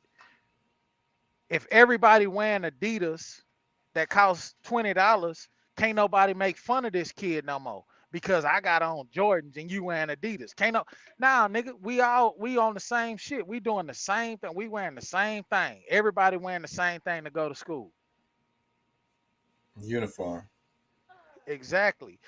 And it ain't even got to be on a uniform basis, but we got to make sure that let's really get down to the root cause of No Child Left Behind. This shit that the government has set in place, No Child Left Behind is failing our kids. Yep. Because they're going from elementary school to middle school and they can't read or write. They can't write their name. They can't dial their parents' phone number if something happens. That shit is leaving many children behind. Many. And it's affecting our communities and droves, dude. Yeah. I want to get back into this. Let me play some more of this. And if we're talking about Americans in Vietnam, Vietnam is constantly among the top foreign retirement destinations for Americans. So there is population exchange between Vietnam and the U.S. It's just not in the direction DeSantis would have you believe. Now, as part of this bill, Florida will create a Portraits and Patriotism library so students can learn about real patriots who came to this country after seeing the horrors of these communist regimes. We actually have folks here today. You'll hear from her in a minute. Anna Abauza. She came to the United States when she was a teenager, fleeing from Nicaragua when the Sandinistas brought socialism to that country. Another part of the bill is the creation of what Florida is calling the Portraits in Patriotism Library, where students can learn about people who are willing to be useful pawns to the political right and condemn left-wing politics, including one person who fled from Nicaragua when, quote, the Sandinistas brought socialism to that country. If Ron DeSantis weren't perhaps the dumbest politician currently living, I would assume this was satire. The years he's referring to are widely known as the period during which the United States funded right-wing death squads in Nicaragua and El Salvador. And it wasn't just indirect funding. The CIA also played an active and criminal role in what were called the Dirty Wars. For example, They planted mines around 3 Nicaraguan harbors, which constituted an act of state terrorism. While the mining of Nicaraguan harbors has caused a huge political furor in the United States, anti-Sandinista guerrilla sources here in Costa Rica feel vindicated because of the tactical effectiveness of the mining. Specifically, the denial of these high-speed patrol boats and landing craft to the communist government in Nicaragua. Thankfully, the US was convicted of violating international law at the World Court. So, when DeSantis talks about people fleeing Nicaragua when socialism came to the country, what he's leaving out is that socialism was on track to improve people's lives and counter the lie of capitalist superiority. So the United States decided to intervene and plunge the country into chaos through unspeakable violence and violations of international law. None of this is secret knowledge. You can go online right now and read about Reagan's meddling in the Global South. As always, I've left some links in the description. Finally, I'm signing House Bill 233. The bill requires colleges and universities to conduct annual assessments on the intellectual freedom and viewpoint diversity at these institutions. It used to be thought that a university campus was a place where you'd be exposed to a lot of different ideas. Unfortunately, now the norm is really, these are more intellectually repressive environments. You have orthodoxies that are promoted and other viewpoints are shunned or even suppressed. We don't want that in Florida. You need to have a true contest of ideas. Students should not be shielded from ideas, and we want robust First Amendment speech on our college and university campuses. And I think that having intellectual diversity is something that's very, very important. Why are we talking about House Bill 233, quote, requires public college. Because they always be talking about that. They always be saying it's like Why a are we left. talking about colleges when the fucking kids can't even make it there, bro? Yeah. Because they're uneducated for these same reasons. You want to talk about intellectual, nobody left behind? How about we start at the grade school level, preschool level? Why are kids in less served communities not making it to these colleges? You know what I'm saying? Why are they always the statistics of America? Yeah. Well, the So cost. this shit that he's getting up here talking about is senseless. It feeds the ego of these racist motherfuckers, bro. That's what it does. These motherfuckers that they children don't have to struggle, don't have to worry about getting scholarships, don't have to worry about the shit that everyday minorities, and I repeat again, I'm not talking about just black folks, because there's Hispanic and Latinos that are prejudged, that come under the same fire that we do. But this shit means nothing to us in these communities, bro. These low income communities in the hood, it means nothing. And don't let this face that's on this computer, on this screen doing this fucking interview fool you, because Florida is a very racist state as it pertains to minorities. Very racist. Mm-hmm. Yeah, definitely. So who are you talking about? Are you talking about the kids that's growing up in the fucking hoods of Tampa, Florida, and all of these other, Panama City, and all of these other cities in the hoods of Miami? Or are you talking about the privileged motherfuckers? Let's be real. Who are you talking to? Martha's Vineyard. Martha's Vineyard and all these other places? Because those are the ones that are gonna be that are gonna receive the benefits of what they're trying to do. Let me play some more. Colleges and universities to conduct annual assessments on the intellectual freedom and viewpoint diversity at these institutions. Ron DeSantis is all about intellectual freedom, college kids having the chance to learn dissenting opinions, and freedom of Can I say speech on something, bro? campus. I'm sorry. Except, Go ahead. This intellectual shit, they're talking about intellectual freedom. How come when it's like, and I know I keep going back to this shit, but how come when it's a black or a brown kid that's being intellectual and that's voicing their freedom of speech, that it's not you, it's not an intellectual. He's in the uproar. He's mad. He's angry. How come it's used in the form of, oh, he's making terroristic threats? But for these white kids on this college campus that they showing, they're intellectual freedom. Come on, dog. This shit, like this shit, it angers me, bro. And I don't know much about it, but it's just I'm looking at it from the level as a black father that have black children, man. And this whole intellect, this shit does not pertain to us. We're not allowed. We're not even supposed to be intellectual individuals. I agree with you. Unless you're a coon, unless you dancing to whatever master's saying. Yeah. And even then, it don't really fit you, but they deal with you because they need you in a sense. But real motherfuckers, that shit don't pertain to. Yeah. Let me play some more. You know, when he's actively trying to ban things like critical race theory, which isn't even taught in Florida, or an accurate history of the slave trade. Topics which don't comply with his vision of a staunchly right-wing education. Let's get one thing straight. Reactionaries like DeSantis and their wealthy suburban supporters seem to believe that all colleges and universities are anti-capitalist indoctrination centers. To put it as gently as I possibly can, that is among the dumbest things I have ever heard. To my knowledge, there is not a single school in this country that doesn't allow college Republican groups or college Democrat groups. Both the Republicans and the Democrats are capitalist parties. Even the most supposedly left-wing candidates like Elizabeth Warren go out of their way to remind people that they're capitalists. You know what's often not allowed on college campuses? Socialist groups. The ideology DeSantis claims is brainwashing all our students. They're often seen as extremists, and faculty don't want to risk their jobs by associating with actual left-wing ideas. For those of you who have attended college, leave in the comments if you ever met an even remotely socialist professor. I will be very surprised. In my experience, and the experience of everyone I've spoken to, capitalist economics and ideas are the norm on college campuses. Are you a student or a teacher? Well, write to your congressman for a copy of J. Edgar Hoover's report, Communist Target Youth. See how, on direct orders from Moscow, the party is in a drive to get communist speakers into our colleges and universities, taking advantage of American academic freedom and the students' naturally inquiring minds.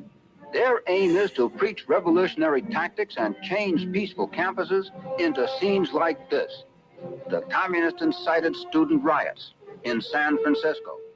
The assertion that communists are brainwashing the country's college students isn't new.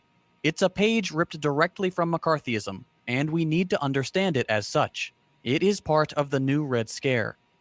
And we thought, what if we could do that same thing for people who fled to America, who had all the places in the world to choose to come, but they chose to come here to the United States because where they were from, freedom was a luxury and liberty was just a dream. What if we could interview those people and have young folks like those that are here today, ask them questions and hear back about what it really means to live in a communist regime like that in Cuba, or to other totalitarian regimes like in Nicaragua or Venezuela. And that's what today is all about. And myself and Representative Zika, the members that are here today, gathered with the victims of communism months ago on the steps of the Capitol to make sure that we would achieve just that. Want to know a fun fact about the Victims of Communism Memorial Foundation? They count people who died from COVID and literal Nazi soldiers from World War II as victims of communism. I mean, yeah, technically it was the Soviets who beat the Nazis, which is an odd thing for the foundation to admit, because people like DeSantis and other American politicians love to claim it was the US that beat them. As far as COVID deaths go, the hyper-capitalist US has had the most deaths by far, and socialist and communist countries have had among the fewest. That should tell you all you need to know about the Victims of Communism Foundation. It's a disgusting, disingenuous, capitalist propaganda outlet that dishonors the memory of those it claims to remember. What this legislation hopes to achieve, besides fully rewriting actual history, is to have guest lecturers from blatantly anti-communist front groups come to schools and inject McCarthy-era Cold War rhetoric into the minds of American students, starting them on the track to become obedient terror. I need your, bless you, bro. I need your antics right now. I need that dun dun dun. I need that long pause clap, motherfucker. Where you at? Because the shit he just mentioned, nigga, that was a bar. That was 5 bars in one, nigga. I'm telling you, man. That's why I wanted to share this video. That was like 6-7 bars in one, dude. Like this nigga here, like we only paid this nigga for a 16. Yeah. Bars. My bad, bro. I didn't mean to interrupt, but that shit hit like, oh my god, dude.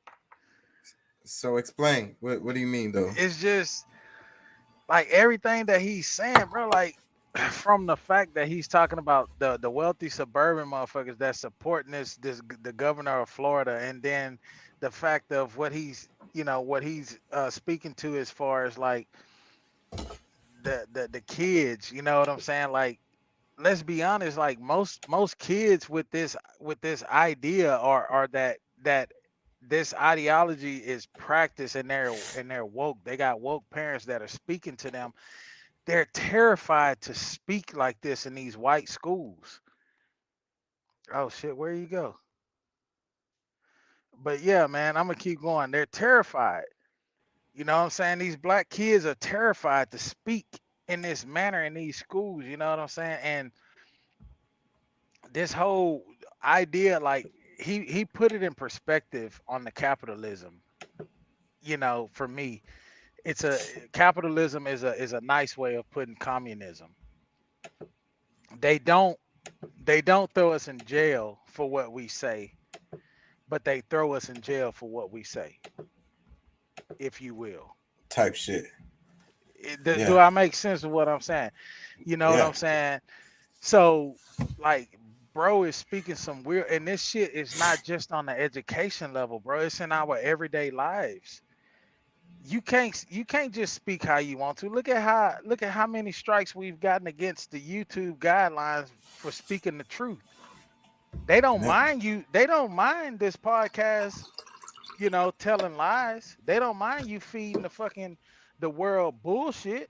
But the minute you speak the truth and the truth points in a direction, all of a sudden it's propaganda. All of a sudden you're creating a hysteria. You're frightening the people. So we got to give you a YouTube strike. So now you're off for a week. Now we watching every platform you own type of shit. Like, that's bullshit, bro. Like, the shit that you own, the shit that Pat is on, the shit that I'm on, like, you can talk to your girls about it. I can talk to my daughter, my son. Pat can talk to his son about it. But the minute they go in school for that shit, and they go to school and they talking like that, and they one up in the teacher, nigga, we getting a phone call. They're being disobedient. Yeah. You need to come get them. They're suspended for a day. Yep. Type of shit. That's bullshit, bro. Yep. Anything that don't feed their narrative. Yep. He's gonna make his point right here. I'm gonna shut up. I'm not gonna interrupt no more, brother. This is the end of it, anyways. It's just this Terrified video little worker drones reaches home. Yeah. For real, bro. when they complete their state-mandated propaganda education. I can say I agree with DeSantis on students, starting them on the track to become obedient, terrified little worker drones when they complete their state-mandated propaganda education. I can say I agree with DeSantis on one thing. Teaching American history is critical. That's why I am so opposed to this new initiative. It doesn't teach history. It dredges up the worst aspects of the Red Scare and tries to indoctrinate children with bizarre, outdated, and flat-out false pro-America, anti-communist propaganda. At the end of the day, socialists like me aren't asking for much. We think it's important to have an honest reckoning of America's role in world history, the good and the bad. We shouldn't just leave out the parts that reflect poorly on the world's most powerful nation. We should be able to confront difficult history and say, you know what? Yeah, that was wrong, and work to correct it. We should be able to soberly assess the failures of our current economic system and be willing to try new ideas. But unfortunately, I don't see that happening anytime soon. We seem to be experiencing the first wave of extreme reaction to capitalism's decline. Its staunchest defenders circling the wagons around a fake mythos, launching actual indoctrination campaigns, and attempting to reignite the Red Scare, a period widely considered as one of the most misguided, dystopian, and un-American in history. On the bright side, this whole campaign is reminiscent of DARE, which I'm sure people my age remember from their time in school. The idea was to teach kids that drugs were literally going to kill you immediately, and that they made you a bad person. Unsurprisingly, that approach didn't work, and it got otherwise apathetic kids interested in drugs. That's just how kids are. They love to do the things grown-ups say are bad. So in this case, if we're lucky, in a few years we'll have middle schoolers in Florida handing out bootleg copies of The State and Revolution at recess. It's funny to think about, but in all seriousness, this kind of reactionary legislation is a big problem. It indicates a severe rightward shift in American politics, and I think there's more on the way. The American people need to decide what they stand for. Is it ahistorical and xenophobic fairy tales about an America that never existed? Or is it the belief that all humans are created equal? That economic ideas are meant to be challenged? And that progress does not have to be at the expense of human life and dignity? Capitalism leads us down the former road. I think we should choose the latter. All right. What you think? Dude, like he hit on it. Like you don't even see the DARE program in schools anymore. Because they know it don't work.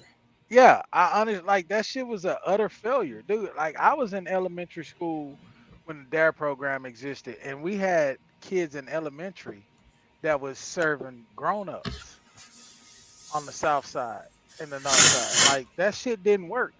I believe it was a way to try to program people to respect our children, to respect and to be afraid of police presence. Because I remember as a child watching the police officer that was over the DARE program come to our school and watching these little black kids. You know, I went to Shadydale Elementary and Betsy Ross Elementary. So, you know, that's predominantly black. And I remember seeing my friends, dude, like being just like terrified at all.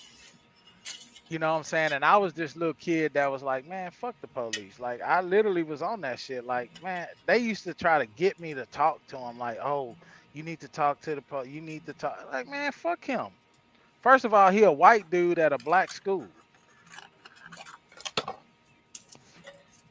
You know what I'm saying? Like, I wasn't on that shit. Like, it was like, you can't tell me that this shit is working and I'm seeing people dying in the abandoned house next door to where I grew up at. You know what I'm saying? The police running in there, the ambulance running in there, bringing people out covered up in a white sheet on a white, you know. And we all know what's going on in that house, nigga. That's the dope eyes. Like, that shit didn't work, you know what I'm saying? And then their scare tactics. That's what America is about.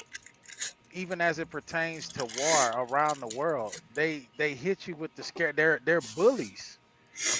You know what I'm saying? I heard somebody say, I can't remember where I heard that, but I heard somebody say, like, you know, because naturally most people are afraid of the big dude in the room, right?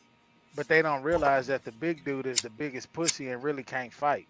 You need to be afraid of that little nigga that's sitting in the corner, that's waiting on you to test him, because he got to prove himself every day. He got to fight for his place every day. And I just feel like a lot of this shit, bro, like people think too much into it. It's common knowledge. It's common sense. Everything that they're doing is common sense, but people overthink it.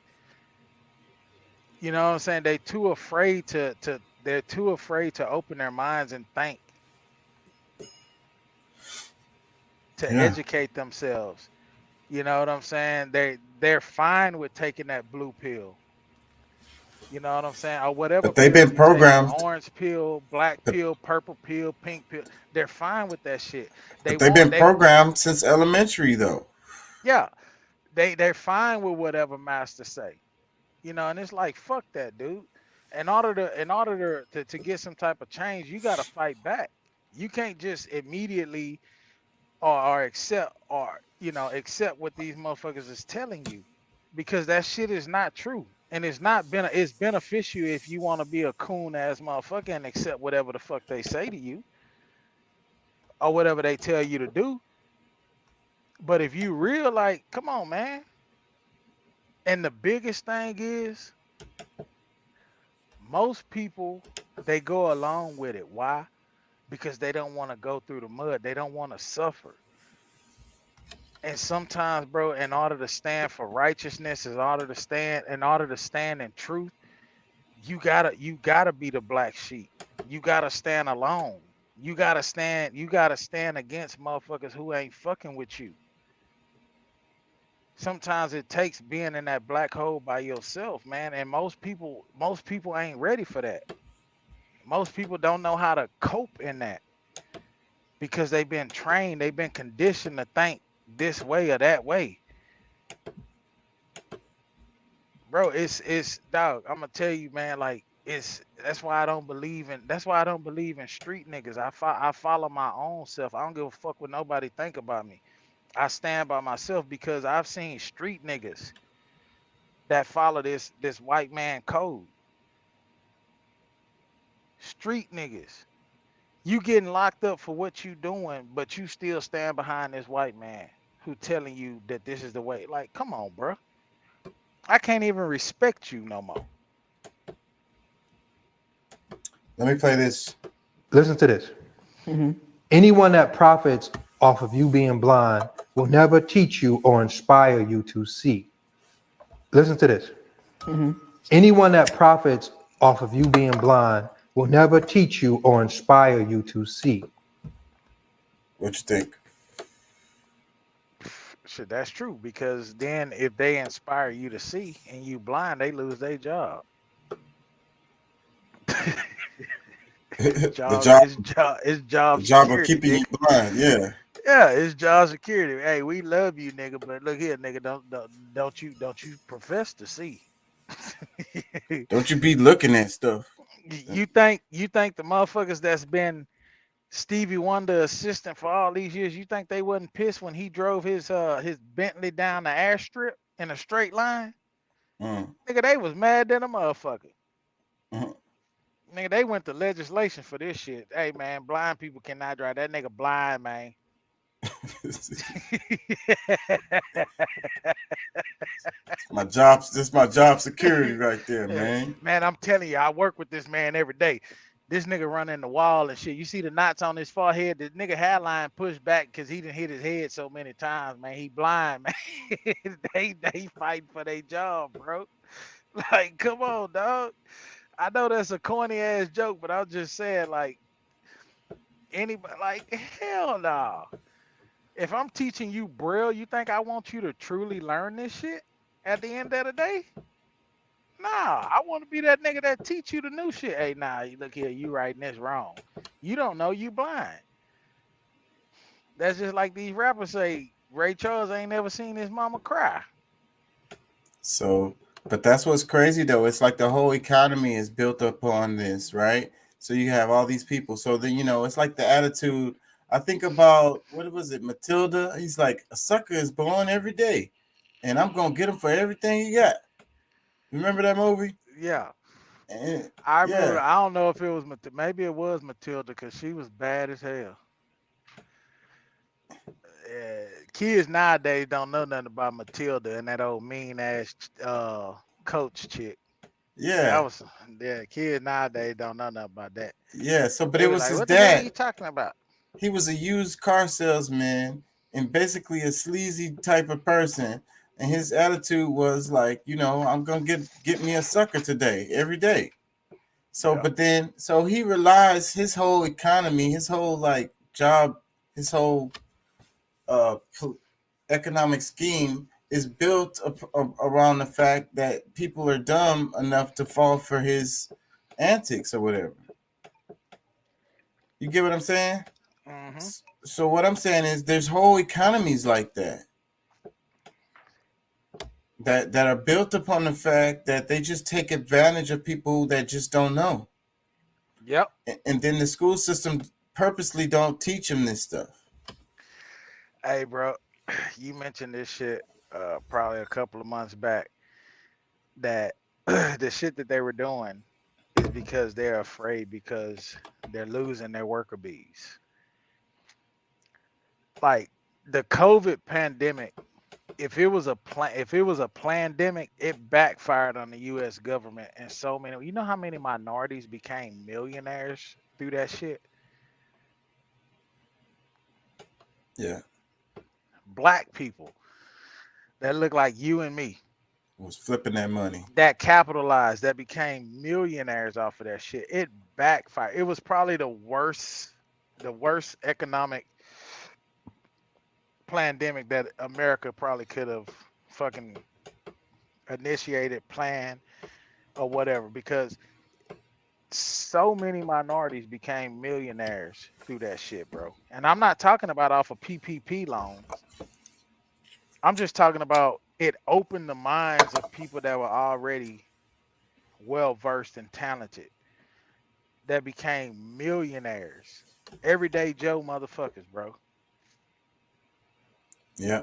People got to sit at home and they had time to think, and a lot of people restructured their life and was like, a lot of people didn't want to go back to work, and people was like, they thought they didn't want to go back to work because they're lazy. It was like, nah, man, I'm just trying to see my life in a whole different way. Like, I'm restructuring this thing.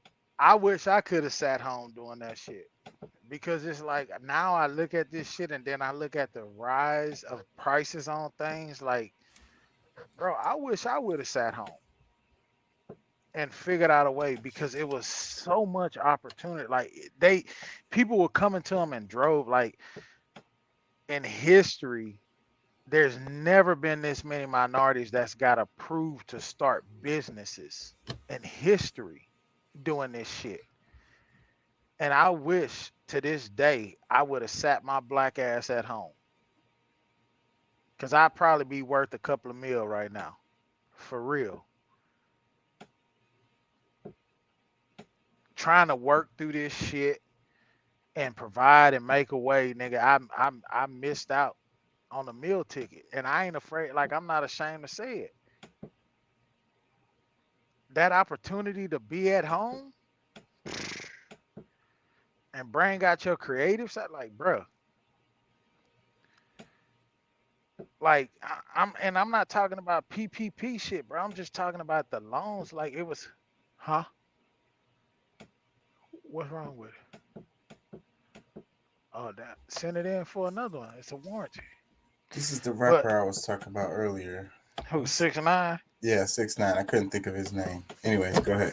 I mentioned him earlier. But like, bro, it's just like, and you ain't gotta take my word for it, man. You can look this shit up. So many minorities were like in the history have never been approved for business loans, startup. Like, that shit backfired on them, dog. It backfired. The shit that they meant to harm, like, dog, we prevail every time. We've been dealing with this kind of shit since the beginning of time. We know what it is to not have shit, and we know how to survive. Listen to all of the podcasts of the successful black people, sports players, rappers, whatever, and you hear them say, bro, I never knew I was poor until we went to the other side. Yeah. That's a real thing. You know what I'm saying? Everybody think that being poor is such a bad thing, and so, in a lot of cases it ain't, because it shapes you to appreciate shit, man. And people nowadays don't appreciate nothing.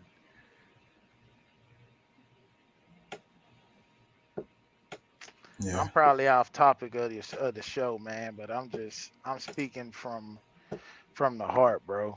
Like, Yeah, it's all good. I'm not gonna stay on much longer. Most people, a lot of this shit just, I think it goes beyond the programming, man. I think it goes beyond the program. I really feel like it's how you built. And at the end of the day, your core values. Because you can't listen to the narrative that everybody come from the slums, that they some grimy motherfuckers, because most people that come from that are not. Most people that come from that are very forgiving people, and they just want to win. They just want to succeed. And then they get mad when we beat their system. That's the killing part. That's the cold part right there. You rise above they bullshit ass education system, because the videos you play, oh boy, was on the money. Yeah.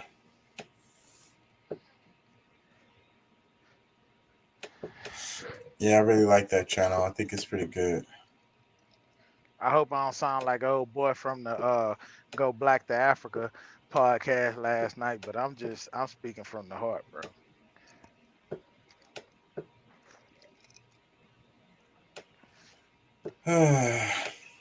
Yeah, I don't know how much longer I'm gonna go. What you seeing? Did you see anything in news? You know that Hurricane Fiona is still going. Yeah, I heard about that, man. I'm gonna be honest with you, dog. Being gone for them days that I'm gone, man, I don't watch the news, the TV. I got my phone GPS set up for weather alerts that tracks me for the area that I'm in, honestly. So if something pop up, if I'm like the other night I was over in Minnesota, some shit popped because the wind was blowing pretty hard. There were some thunderstorms in the area. Like it alerted me for the area that I was in. But I honestly I hadn't watched the news. I haven't watched the news in a long time. And that may be a sad thing. I don't know. But I haven't. Yeah, I'm pretty much plugged in to some of this stuff because of the show. Y'all check this out right here. The east coast of Canada bracing for what could be one of the strongest storms to hit the country. Canada is not, I would say, in hurricane zone or hurricane alley, but they're going to get the next impacts from Fiona. They do get them, but wow, this one is going to pack quite the punch. Hurricane Fiona racing up the Atlantic after passing Bermuda, where at least 70% of the island is without power. Power crews won't be sent out until the storm is gone, but officials say they're prepared. This is the time where Bermudans depend on us, and we will rise and make sure that they are protected and that they get turned in as soon as possible. Authorities opened shelters and closed schools beforehand as locals stocked up on essentials. I have lots of water, snacks, canned meat, mostly non-perishables I purchased for the store. Our Rob Marciano on the ground there. There's the bottom of a hull of a boat there. There's a mast of a sailboat sticking out of the water, and then a bow also sticking out of the water. A good 25 to 30% of the boats in this harbor have not only unmoored, but they've sunk. Fiona blamed for at least 8 deaths across the Caribbean after first making landfall in Puerto Rico. More than 900,000 customers still without power there. No word on when it will be restored. Meteorologists are also keeping an eye on a tropical depression forming in the Caribbean.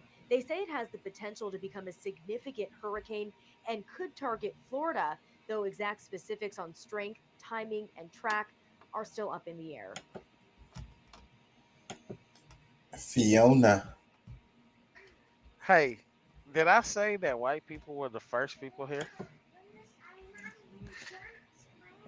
My daughter's fact checking me. She says that I was wrong on some of my comments. Oh, okay. Okay, well finish explaining. We're listening. You was wrong. So you saying black people put the rules in? Well, no, if you think about it, you think they're that smart to put rules in versus standing online so you don't get shot at school? You think they're that smart to do that? Hey, you want to hold on? You think they're that Here, no, they want to hear you. Come on. He's giving you the open mic. I'm gonna take it off my headset so they can hear you. She can you hear me, Chaka? Yes, I can hear you. Well, don't speak unless you want to be heard. Okay, well, I'm telling you. Hello. My bad. Yeah.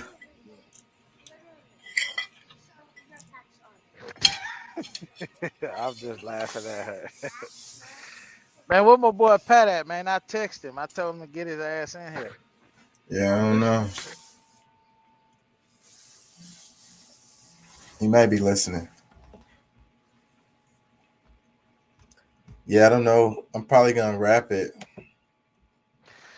That's fine, bro. I gotta get myself. I made it here to the house. I gotta take my son.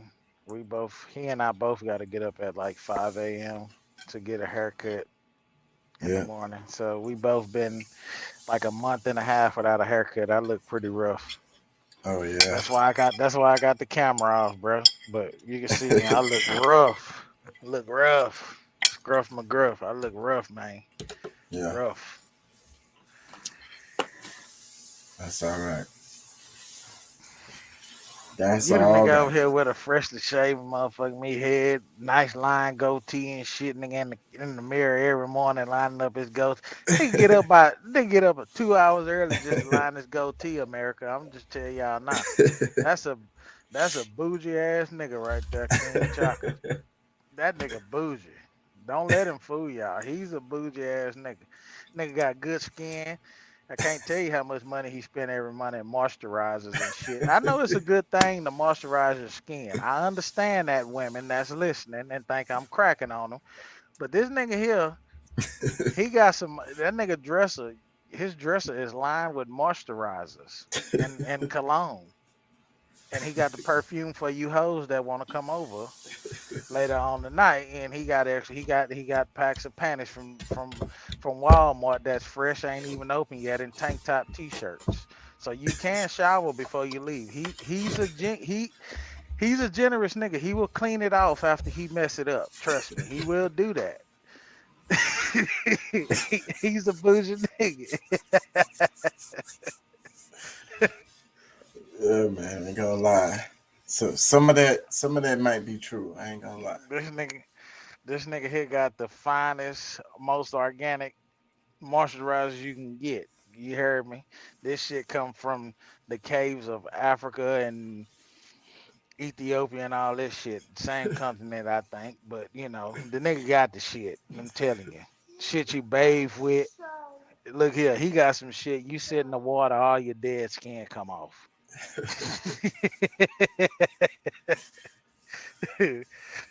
Yeah. Yeah, so if you're a female in poverty, he ain't looking at you.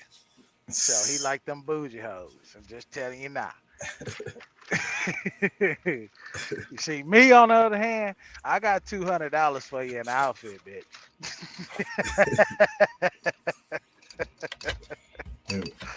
Yeah. Oh shit. Yeah, man. So shit, I'm gonna have to wrap it. Freaking yeah, man. It's good to hear you in good spirits and shit with the family and shit. Oh yeah, man. I'm privileged to be home, man. I've been missing home all week, bro. Like I'm at that point where the road is getting old. You feel me? I want to be home. Yeah. I got a beautiful daughter. You know what I'm saying? Real handsome, beautiful son. And I want to be here, man.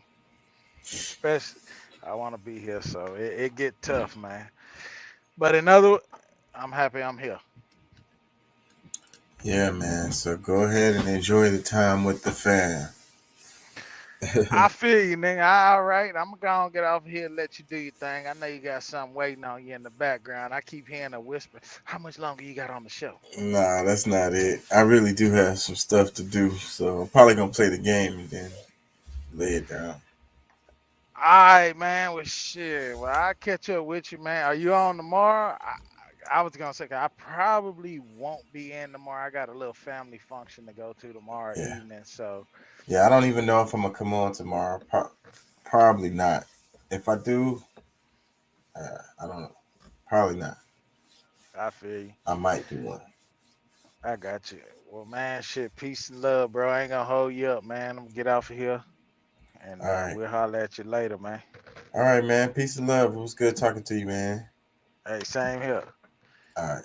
Tell the nigga Pat to get at me, goddamn it. Yeah. All right, man. Yeah. Peace.